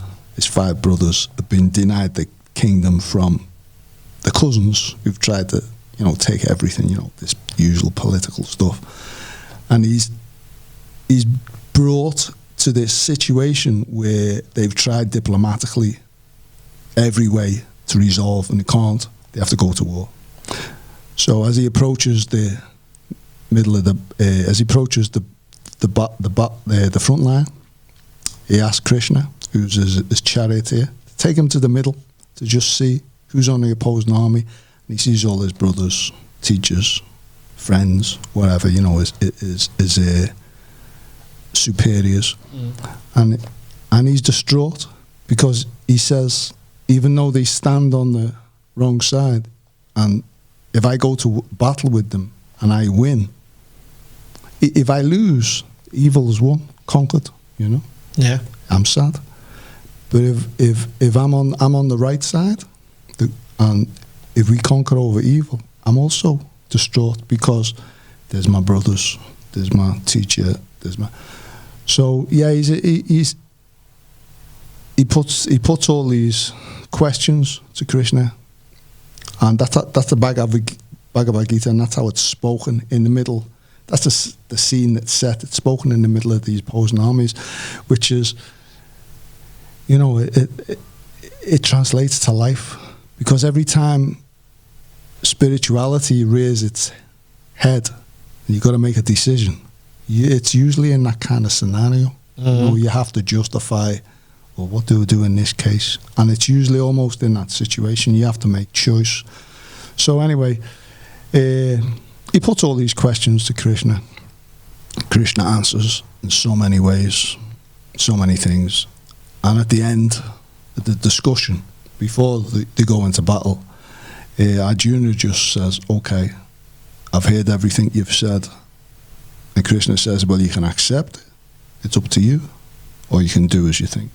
But he says, I'm going to kill all these people anyway. So, either you can act in accordance with my will, or you can act in accordance with your will. But I'm telling you, those people are going to die anyway. So, I mean, that's not the inside story. But the second chapter, which is the contents of the Gita summarized, it goes through all these things. It's like a brief summary of each chapter. So, the soul, it's neither burnt nor can be cut, nor wastes away. It's eternal, and it's always full of 3 qualities, which is eternity, knowledge, and bliss. And that's, in material life, everybody wants to live forever, no matter which way you look at it. Right. We all want to live forever, and we spend so much time. And we also think that we're also going to, because we also feel like we're going to live forever. But we can see that, we get to a certain point, material body, it dies. And then we're also trying to be knowledgeable. And we're trying to be knowledgeable about everything, especially in this day and age now, where we're at now. But that knowledge is already with us. And then the other thing is, we're always trying to be happy. We're always, this is the thing that just drives everybody. Everybody is here to experience happiness. Sure. Yeah. Every which way. Even if it's perverse, we want to experience happiness. But that's also an aspect of the soul. And the soul, which is separate from the body, like the driver of the car is separate from the car, the soul is likened to being a driver of a vehicle. And we know that, like, the body is a vehicle, because we know we know instinctively the body's a vehicle, because a couple of days ago I just saw a guy just sat in a wheelchair with no arms and no legs, and I just looked at him, and I just straight away I was like, he's got no body, because he's just a torso. But that's him. So we're not this body. That's one of the ABCs of spirituality, knowing that you're not the body. It's one thing knowing it, another thing realizing it. It's a whole other dimension just to realize it. But we're not this body. We're something apart from this body. When this body dies, we don't die. And these are just some of the basic tenets. So some of the other things it covers, the philosophy covers, I was so drawn to it, and it was so useful, because for me it just answered all these questions that just naturally come, even to anyone. You don't have to be a rocket scientist to ask questions, right? But like some of the way it breaks down how the material world works, how the universe is structured, how the different qualities of the souls that are kind of like trapped inside these material bodies, and what these material bodies are, and what's the spiritual nature, what's the material nature. Not only was it so enlightening to read it, but actually after some time you take that knowledge and you start to apply it to your daily life, and you can it's like like the way musicians read music, and everyone's mystified. Yeah. Because it's just some chicken scratch on a page. But when we take our horns or whatever instruments we've got and we play that music, and it just becomes alive. When other people look at that, they don't see anything. So this philosophy that, and actually this philosophy is in all true bona fide scriptures. If you look in the Bible, you'll see it in the Bible. If you look in the Quran, you'll see it in the Quran and the Torah. But because this tradition has only just been it's not been contaminated or corrupted so much, and it's quite pure.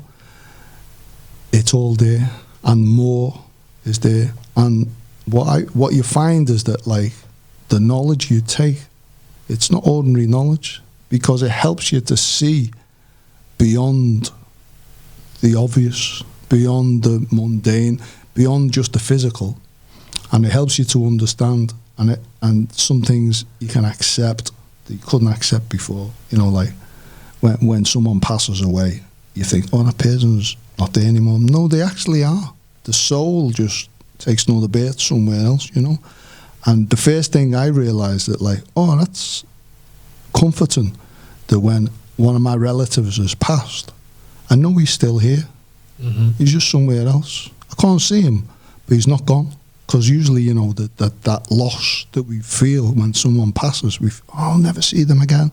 They've stopped existing, or no, actually they're just somewhere else. It's like your kids are still here. I know my sons, even though last time I called my son last year, I hadn't spoken to him for 10 years, and I called him and he said, "Dad, don't want to talk to you, do one." But I know he's still here. I don't see him, but I know he's still here. And that knowledge that's given, from that philosophy is that when the body dies, the soul just lives on. It takes another birth. Just like, you get into another car when that car goes to the scrapyard.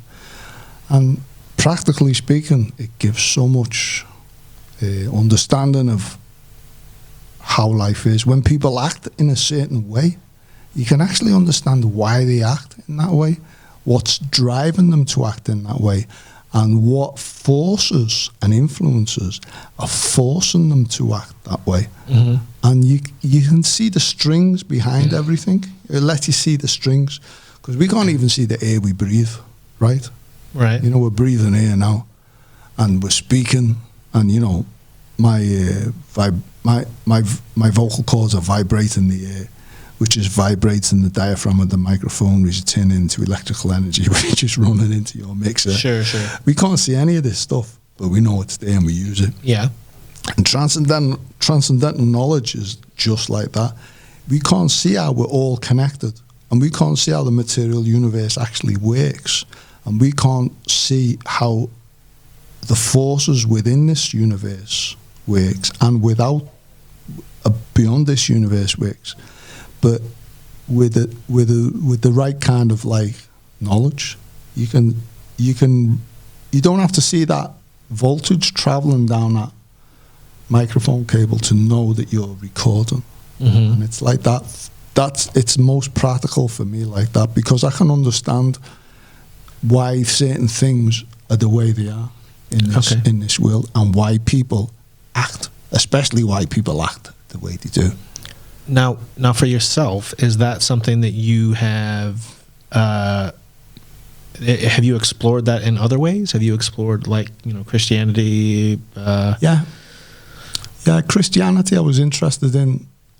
Like when I was in Nottingham, I was like, it was also that. I mean, have you looked other places, basically? Yeah. Like, I don't, I'm not trying to Christianity, pick it apart. definitely. And the funny thing is, I remember staying at a friend's house. I'm going to see next week, and his dad's Yemenis. And I remember staying at his flat in London, and it was just me and me ex in his flat, and I saw the Quran on the shelf. So, okay, there's a Quran, let me have a look at it. Just pulled the Quran out, I started reading it, and I was like, whoa, they're not doing any of this. Right, okay. I was like, they're not doing any of this. It says you're supposed to do.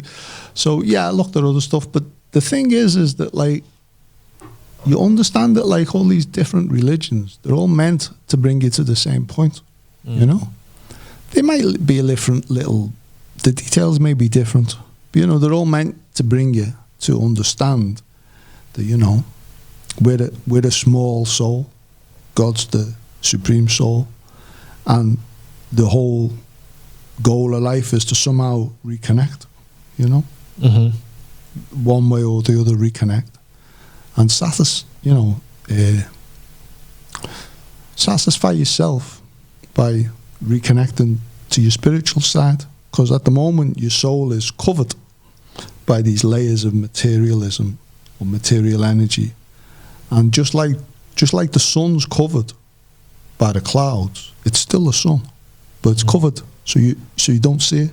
So our true nature, we don't see it because we're covered by our material, the immaterial energy or the material coverings are covering our real true nature, and we can't really understand who we are. So that's the whole goal of all religions, to reconnect us to re-examine our relationship with God and reconnect our spiritual nature. Yeah. Every last one of them, bona fide ones. I'm not talking about the ones where, you put a purple cape on and you get a pair of Nike trainers. Take off to the comet that's, just come every 60 years. Yeah. But, the bona fide religions, they're all pretty much saying the same thing. Mm-hmm. Yeah. But for us in this day and age, everybody wants to know the answer to everything in this day and age. And, the Vedic scriptures, they have all the answers, Like you get a piece of equipment, you get the PDF manual that comes with it on a CD. And, you want to know how everything works on your piece of equipment, you got to read the manual. You can, you can try fudge it, but you got to read the manual. So, the Vedic scripture, which Krishna consciousness is the practical application of, all the answers are there. And for me, that just changed my life, knowing why I'm here. At least the knowledge, because there's the knowledge and then there's the practical realization of the knowledge, which is completely different. Right. It's like knowing a melodic minor scale is used over this chord. That's one thing. But as you know, getting your horn out and making music out of it, that's a whole different thing. Mm-hmm. So just the knowledge that, the soul's eternal, the material world is structured like this, spiritual world structured like that. While you're in the material world, there's specific energies acting upon you, and you can recognize all these things. And I just find just the knowledge in itself is satisfying because it answers all the questions, you know, that you can't find answers to. The thing that really makes it something else is when you practically apply these lessons, or if you want to call them, right, or these understandings or these realizations to life. When you actually apply them and you start to use them, that's when you really feel a change. And you know, you can say like over the years, if you're following, it's like if you're a musician, if you practice, you know, 6, 7, 8 hours a day, you know, for 10 years, you start to go somewhere. So spiritually, I can say, you know, yeah, I've definitely gone somewhere, you know. And did that happen for you almost immediately, or do you think that that's been after? I mean, have you gone away from your roots when it came to Krishna, right? So I'm assuming that's your first experience into a religion. Yeah, was that first, yeah, really first one. And so was this all just an instant thing? I mean, because you're there's always a bang in the beginning, eye-opening kind of thing. There's yeah. always that. It's a shock, and it's a big experience. But the thing is that like once you've been doing something for many years, you mature and you learn all the details. You start to learn the details. I mean, trust me, I'm not like I haven't nailed it to the floor. There's people out there that I've spent a lot of time with, that I know personally, who've been like, who've nailed it to the floor for 30, 40 years. There's anyone who just looks at those people, they can see straight away, oh, these people are different. And wherever they go, that's the reaction they have, you know. When those people go into a public place somewhere, everyone's like, ooh, you know, it's obvious. The energy is so different, you know. Yeah, and you're finding that as you go along. Yeah, your energy changes. Yeah, you know, because you get like it's a purificatory process that brings out the best of you.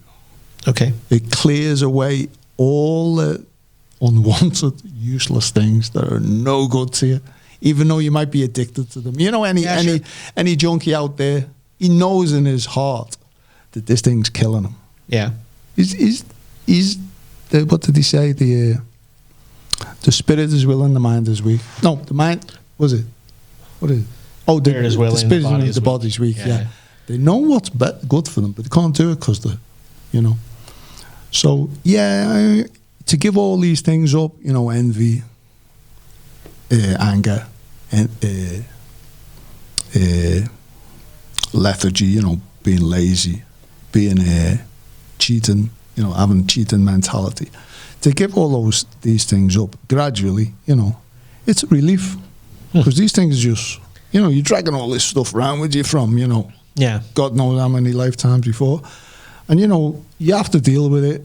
Like practically speaking, you know, you always, you know, until you get 10% free of that stuff, it's always going to drag you down. You know, I remember my friend was doing something a couple of months ago and I could feel the envy in me. Yeah. And I'm like, this is not cool. Yeah, these are the things that, like, when I listen to you talk about this, it's beautiful and it sounds beautiful and it sounds great. When I hear things like materialism, you know, and the journey and kind of not being materialistic, or trying not to be trying not, you know, yeah. I instantly think to myself like, yeah, man, from my first days, I mean, I see it in my children. You know, we want things just because we want things, whether it's nesting or whether it's whatever instinct you want to call it. It's hard not to judge your neighbor. But it's also very hard not to covet your neighbor's items or things, you know what I mean? And I think one of the things that we kind of lose, or at least that I lose, is I lose focus on what's important sometimes with materialistic endeavors. You know what I mean? Like, I think I can remember always thinking like, oh, I want this or I want that, you know, and oh man, how nice would it be? And yeah, these things are nice. But I think as you get older, you realize that they're not necessary. Yeah. So anyway, a lot of them aren't. Yeah. So when I hear someone talk like that, or hear you say those things, I guess it's a natural instinct for me to want to question. What do you mean by materialistic? Or See, the thing is, these things diminish. There's very, very few people in this world, in any religion, who live that way, sure, who can just from the day one just walk away from everything. Yeah, like they drop everything, born a baby, and be on that level. Yeah, and there's only usually when somebody does that, they're a saint, right? Yeah, you imagine that, right? Yeah, but we have to work at it, and you can see over a period of time, you can see, you don't feel like you used to feel. I have all this, and the other thing is that like it learns, tolerance is a spiritual quality.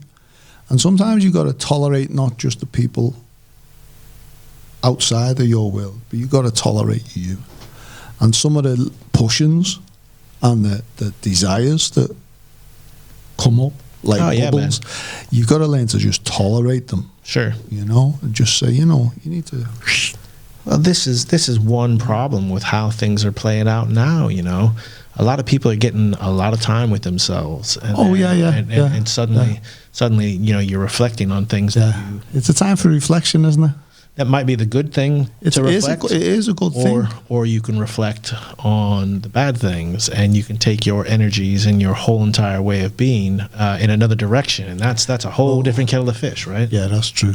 But for the ordinary people who are just following instructions, from our leaders and our establishment, it's good because they've had to stop running like rats in a cage.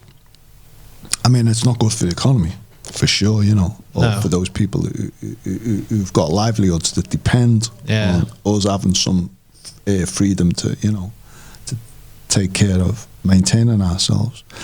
But it's reflection is always good, and it's. The other thing I learned over the years is that, you can correlate a lot of this to music, in spiritual life, it's like imagine a tree with a that's laden with fruit, and when you approach it, it's said that Krishna consciousness is like this. You can take as much as you want. If you just want to take one fruit from the tree, just walk away with that one apple or one orange and just take that. It's cool because it's always gonna it's a positive thing. Even if it's a small thing, it's a positive thing. Or if you want to go take a basket, you can take a basket. You can even come with a truck and you can load the truck because the way the spiritual energy works is that if you completely pick that tree, as fast as you unpick it, it's full. You can never clear it. It's unlimited. So you can take a whole truckload, and it's up to each individual how much of that they want to take. Yeah. But it's very interesting that there's not infinite fruit on that tree. There is always infinite. The seasons, the practicality of it. So always is. So spiritual energy is completely unlimited. Never cessates. And as the part of the spiritual nature you realize, after studying a bit, is that the more you give, the more there is to give. It's like a candle. You take one candle, you light all the other candles. The original candle's still there, but you've lit maybe 1 million candles from. It's interesting. I see the theory. It's. I mean, the principle. It feels like a parable. Some of it feels like a bit of a parable to me. You know what I mean? Yeah, in that sense. But so I find that interesting. But it's very practical, which is the most important thing, really, because you can't give something to people that just sits in the mind. Because your life is practical. You have to live your life every second, every minute, every hour of the day of your life. You have to live it. So something that you can use every second of every minute of every day is the most practical thing altogether, So in that sense, it's for everybody.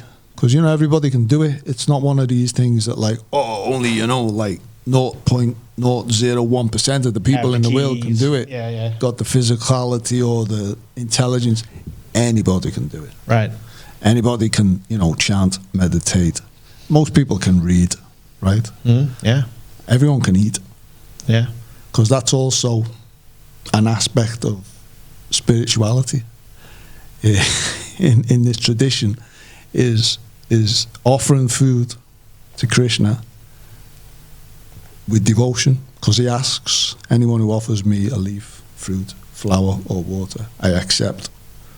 That becomes spiritualized, and then you take the remnants, and everybody has to eat. So that's another thing. Yes. With the vegetarian. So the vegetarianism, is that part of the actual? So that's where you came about that, is it? Yeah. No, my mother became vegetarian first, and then she influenced me to become vegetarian. Then afterwards, I met the Krishnas, and like, oh, you guys are vegetarian. Oh, okay. And I remember some of the feasts we went to in the early days. They cook 1,000 preparations. You're like, is there 1,000 vegetarian preparations? Yeah, sure. Oh, yeah, there is. Look at them. You go to a big festival and you can see there's 1,000. You count them, and they come around with the plates, and interesting. All these flavors. They're exploding. Yeah. But you have to learn to cook, and of course, you turn that cooking into a spiritual activity. Right. Yeah. And that's that's a big part of life, eating. So it's so practical. That's what knocks me out. And I spent a lot of years on the road. I travelled all over Eastern Europe.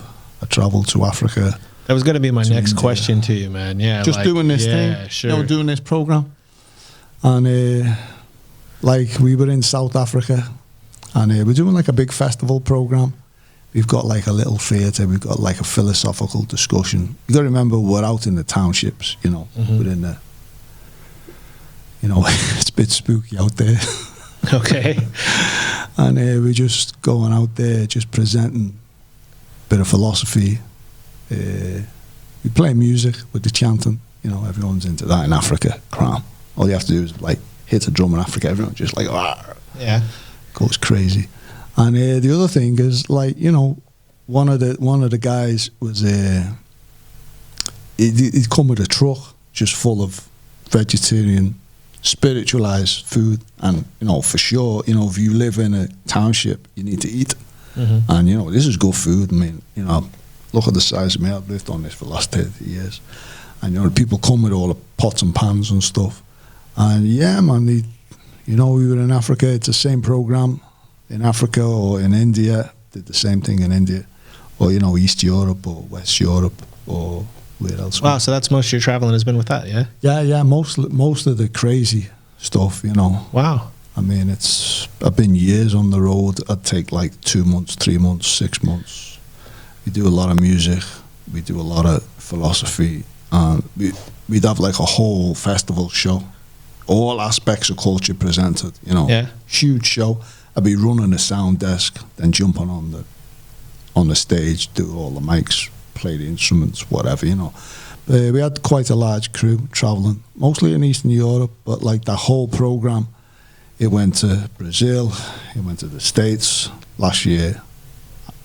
Last couple of years, been going to the States, India, West Europe, Australia, all over the world. But most of the travelling I did in the 90s. When it was easier for me, but I still spend a couple of months in East Europe every year. Wow, cool. There's this huge festival. I'm gonna have to pull some pictures up for you. There's this huge festival. Everyone keeps it under wraps. It's called Polish Woodstock. Okay. Over 500,000 kids turn up. It's a ritual of passage. Over 500,000 kids turn up to this free festival in the middle of Poland. Well, it's actually on the Polish border. The middle of the Polish border with Germany, and it's put together by this amazing guy who gets the kids to go out and do all this charity work all year, and they collect, for the hospitals, for all the equipment and stuff like that. And his reward to them is to put this music festival on once a year, and the guy is like, the politicians hate him, right? They hate him with a vengeance. And I've been going here the last over 20 years, I think, and he puts this huge music festival on, and all the Polish kids come from all over, costumes, everything, There's no drugs, they get drunk for sure. They Yeah. get drunk. No violence, and it's a beautiful thing. And in the middle of all, there's like a massive, big stage, huge stage where all the bands play. You know, some famous ones, but you know, mostly local guys like from Poland. And then the guys give us a like a spiritual kind of chill out zone where we've doing all our like spiritual stuff and like cooking the food. And there's about 500,000 kids who come through the whole thing, you know, and it just goes on for 4 or 5 days. Wow. And it's really cool. It's really of course this year it stopped.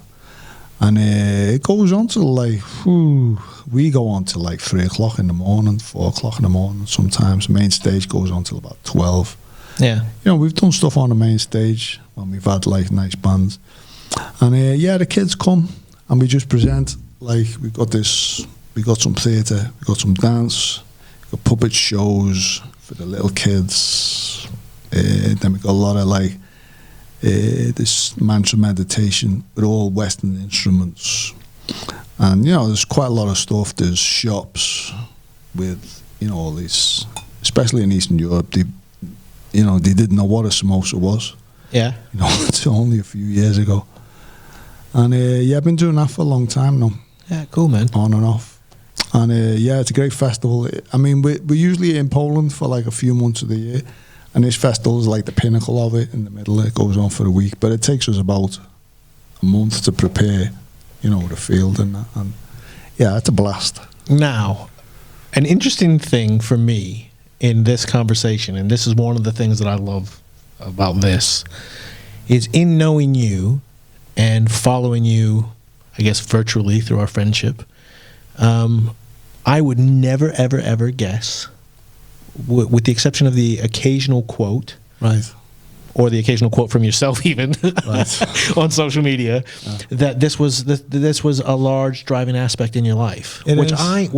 So right now, I find myself incredibly fascinated and hanging on your every word. It's different, and it's different because people need to know you before you can open up about it.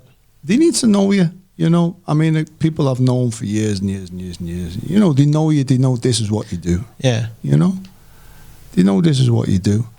But you know, it's just the nature of it that, like, you know, there's this big thing in a philosophy is free will.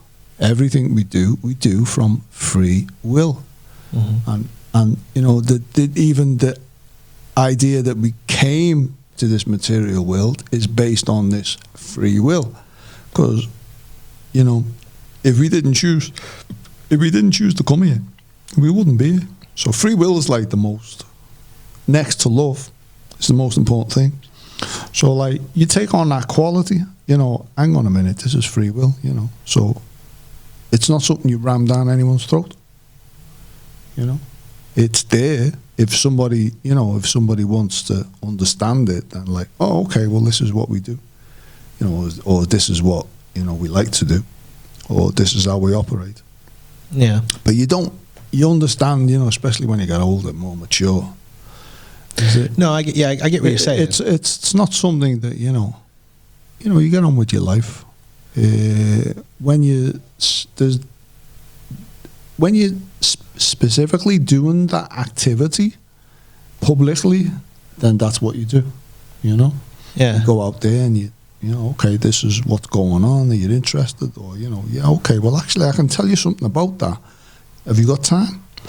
That's one thing. But, you know, when you got to do your day-to-day, you know, grind or whatever it is. Sure. I always drop the hint, and I always, you know, because every day you're living and you're looking at the world, you know, with some kind of different vision, because it changes the way you look at the things. Jaded glasses kind of thing. Yeah, it changes, you know, and you've got to say some things, but you don't want to just bum people out.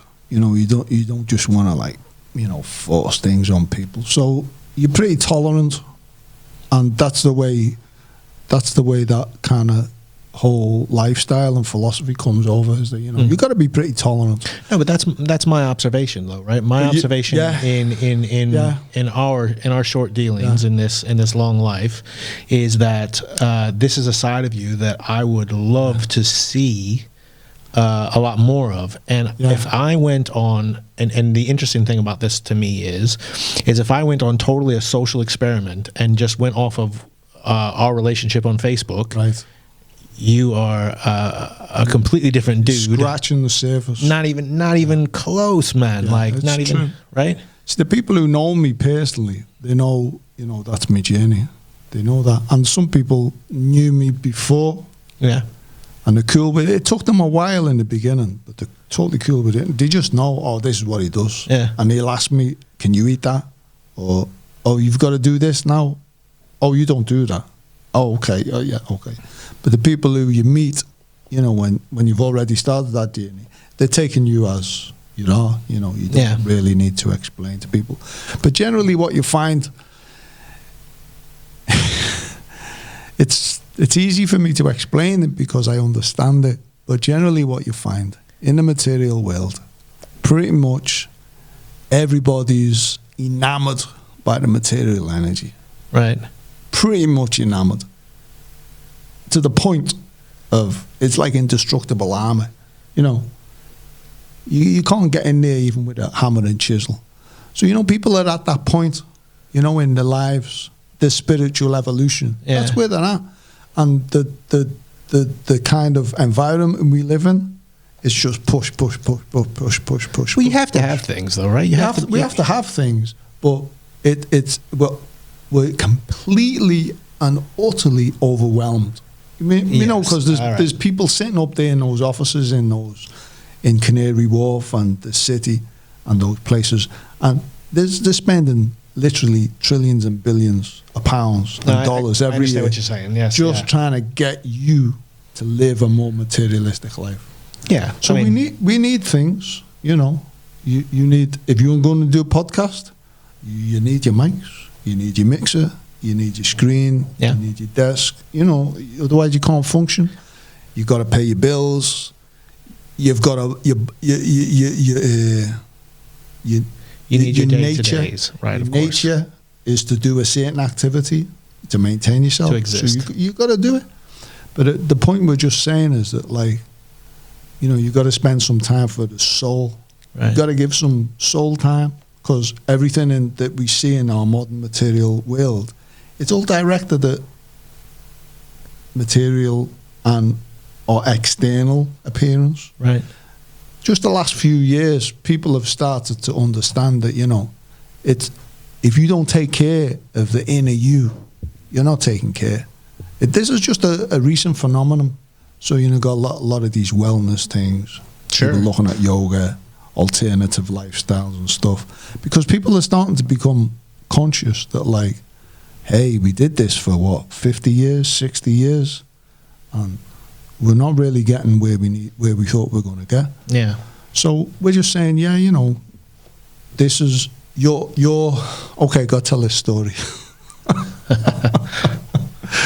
It's a story that got used a lot. Analogy. So there was a cool guy, and he was a fish, right? Okay. And the story is called "A Fish is Just a Fish is Just a Fish." So he's just a fish, and he's swimming around in the ocean. And he's pretty cool. He's happy, you know. He's got his friends. He's got a girlfriend maybe or something, you know. He's going to have kids or whatever. So he's swimming around. He's happy. Mm-hmm. And then someone decides, oh, let's get this fish out the water, you know. You're going to liberate him. You're going to bring him out. So, hey, fish, you know, they call him. Hey, would you like to see the outside world? They explain to him, you know, it's exciting and it's got this. And he says, oh, really? Oh, yeah, sounds good. Okay, let's go. So, get him out the water. And they take him, put him in some apartment, nice apartment downtown, nice and comfortable stuff. Hook him up with some friends, you know. Give him something to smoke, some cigarettes, maybe a joint or something. Taking him the pictures. He's got a nice car. He's got a nice job, you know. And, you know, after a few years, it's not cutting it, you know. He's just not doing it for him. And they have to take him back and put him in the sea because he's a fish and he's out of sorts no matter what you give him. Right. Outside of his natural environment, no matter what you give him, and he had the best of everything. Fish is a fish. He's a fish, he's a fish, he's a fish. Right. He needs to be in the sea, swimming in his natural environment. And that's what the soul is. The soul is in the material world. You can give it everything, but the soul needs to be in its own spiritual nature, doing its own spiritual activities in order to be satisfied.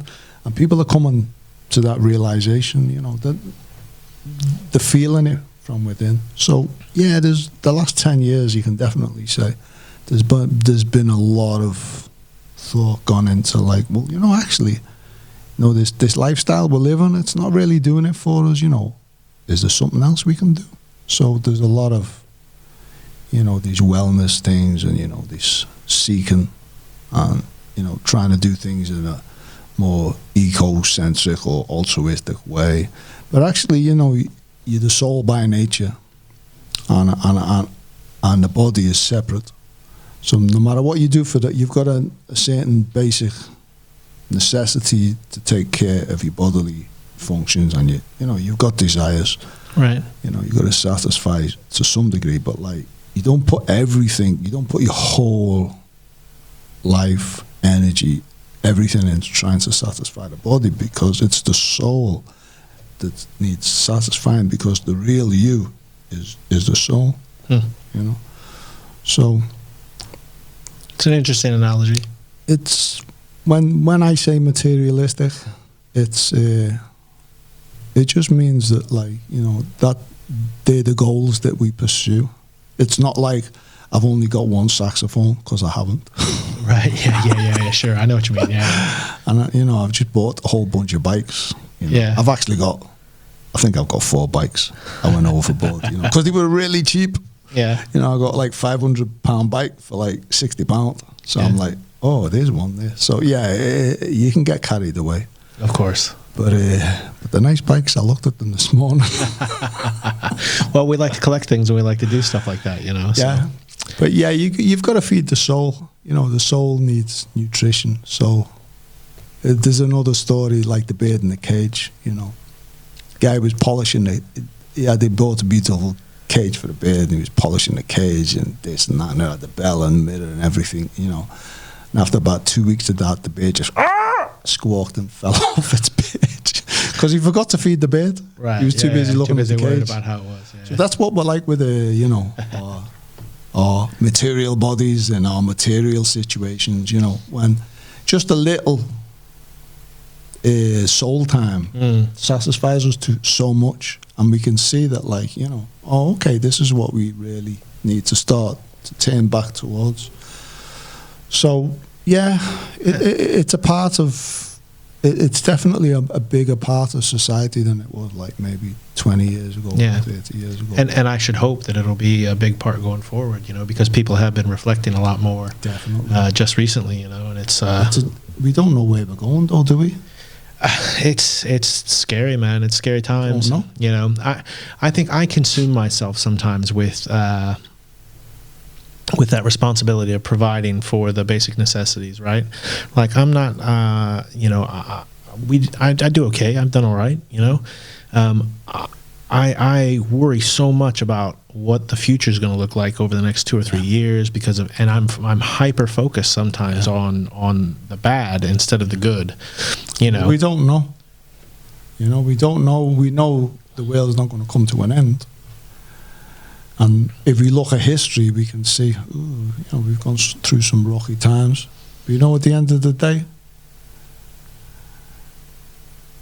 you're not of this world. And that's, you know, that's the way I feel it. It's not I look at it. I'm not of this world. You know, not only is my sentiment not of this world, but I actually feel that, yeah, okay, I'm spirit by nature.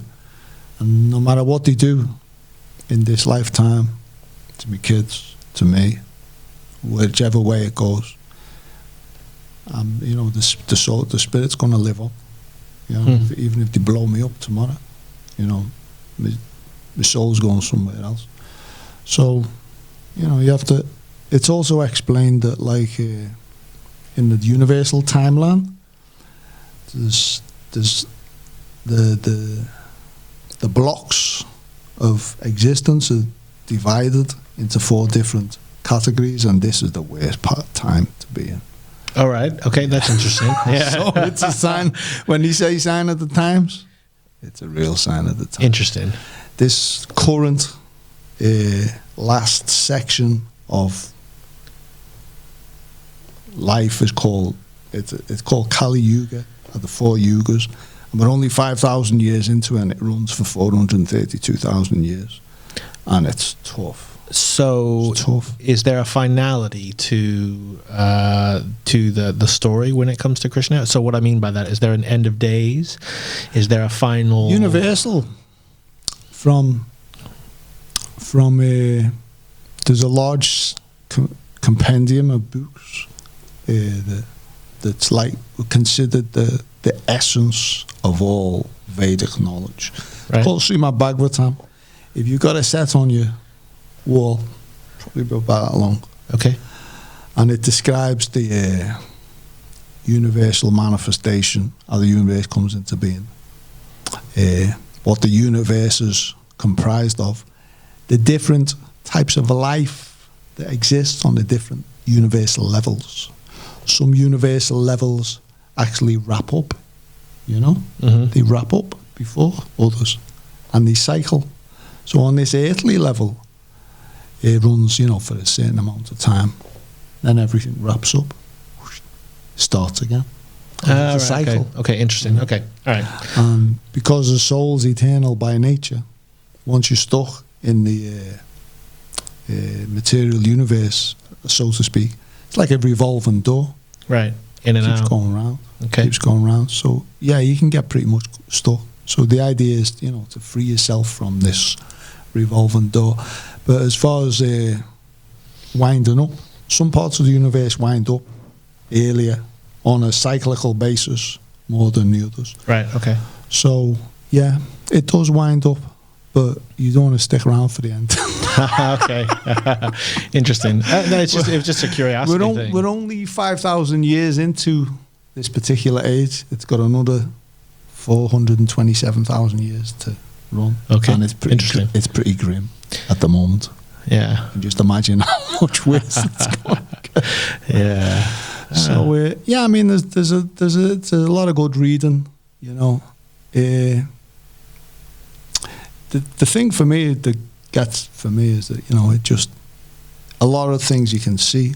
It's like being able to read music, you know. You can't see it, and then all of a sudden you're like, oh, I can read now. Your perspective you can see changes. it, yeah, because you can actually see things, and some things are very subtle.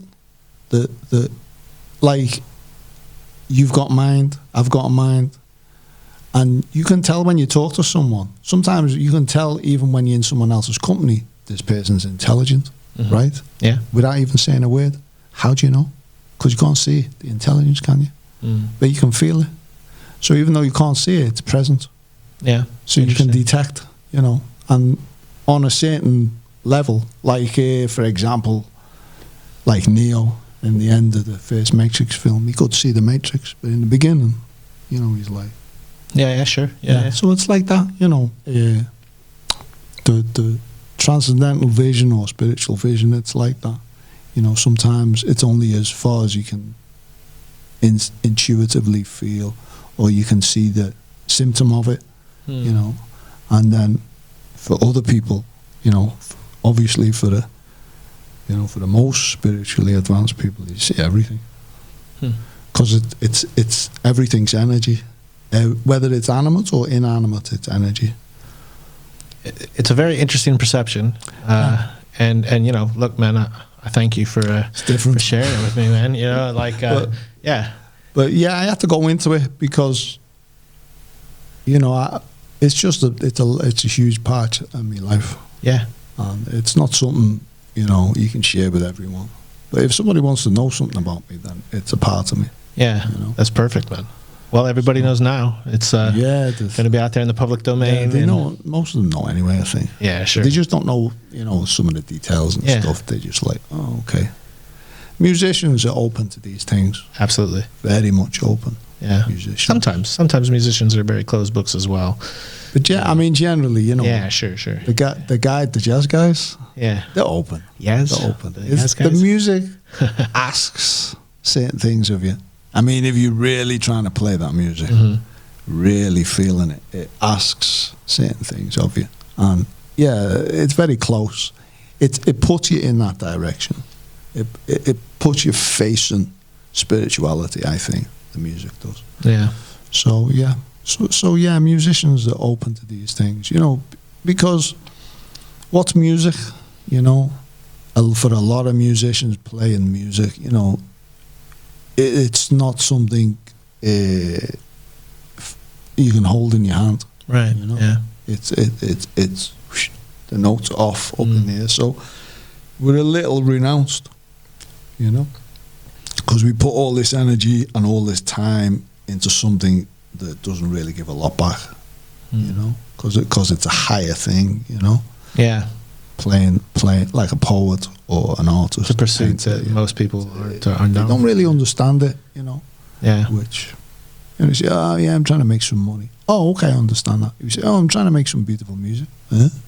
Yeah, sure. Yeah, people don't put two and two together. Yeah. Sometimes I'm in the park practicing, you're running all kinds of crazy stuff, scales, things, and people walk up to you and say, can you play a tune? You're like, Like, what do you want to hear? Careless Whisper. You're running like giant steps in all the keys or something, you know what I mean? Yeah, sure, yeah. So, yeah, interesting. It's okay. Cool. So I guess we've covered a lot of time. That's what I was just going to say, man. Fast. Yeah, that's almost 2 hours 45, somewhere around Fast, there, bro. It goes it? like that. Goes like that. I would love to, anytime you're in the neighborhood, you're always welcome. Please come back in. Yeah. And I can't thank you enough for finally making this happen and coming up and talking, bro. It's fantastic. I'm no big guy, I'm no famous guy or... Listen, you are what you are, baby, and that's all there is to it, yeah? Yeah, just accept what you're on. If you can add something to it, yeah. Great. I'm glad. And I'm super grateful. Service. And we're definitely going to have you in again. And if anybody wants to look up any of this stuff that you're talking about, I'm sure there are online resources that they can check out. And, I can add some. I can send you a couple of links, and you can. Yeah, if you could send me some links, I'd love to add them to the thing. Yeah. I mean, it comes out in your playing as well. Yeah. With the music, because it's a deep thing, and the music is a reflection of your inner you, the real you. When you play, I think when you play, you really play. Yeah. You're really showing. It's a naked thing. You're exposing the most vulnerable parts of you. And I always felt that, like, some people just do it intuitively, like, that's just the way they are. But I always felt that, like, the deeper you go into the rabbit hole, so to speak, the more you can bring out, hopefully, of you that's beautiful. That's right, yeah. And people say that to me, if I'm playing or something, people say, like, ooh, and I have to think, oh, okay, well, a large part of that is, that discipline, being involved in that discipline. So it's like another secret weapon. Nice. Again, the secret is out. The secret is out. So yeah, you can use it to improve your playing. Yeah, cool, man. Right on. Okay. Man. All right. Cool. Well, we'll cut it there. It's been a pleasure. And I will see you again, man. Yeah, Thanks very much. It's been a pleasure. All right, Thanks everyone. Thank you. Let's see if I can figure out how to work this fancy dancing machine on the way out. Yeah, man.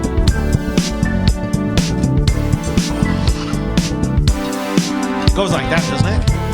Yeah. When it's happening. Yeah. When it's happening. But I think I said that before, didn't I? I mean, I think I alluded to something before that, like, something's happening and it's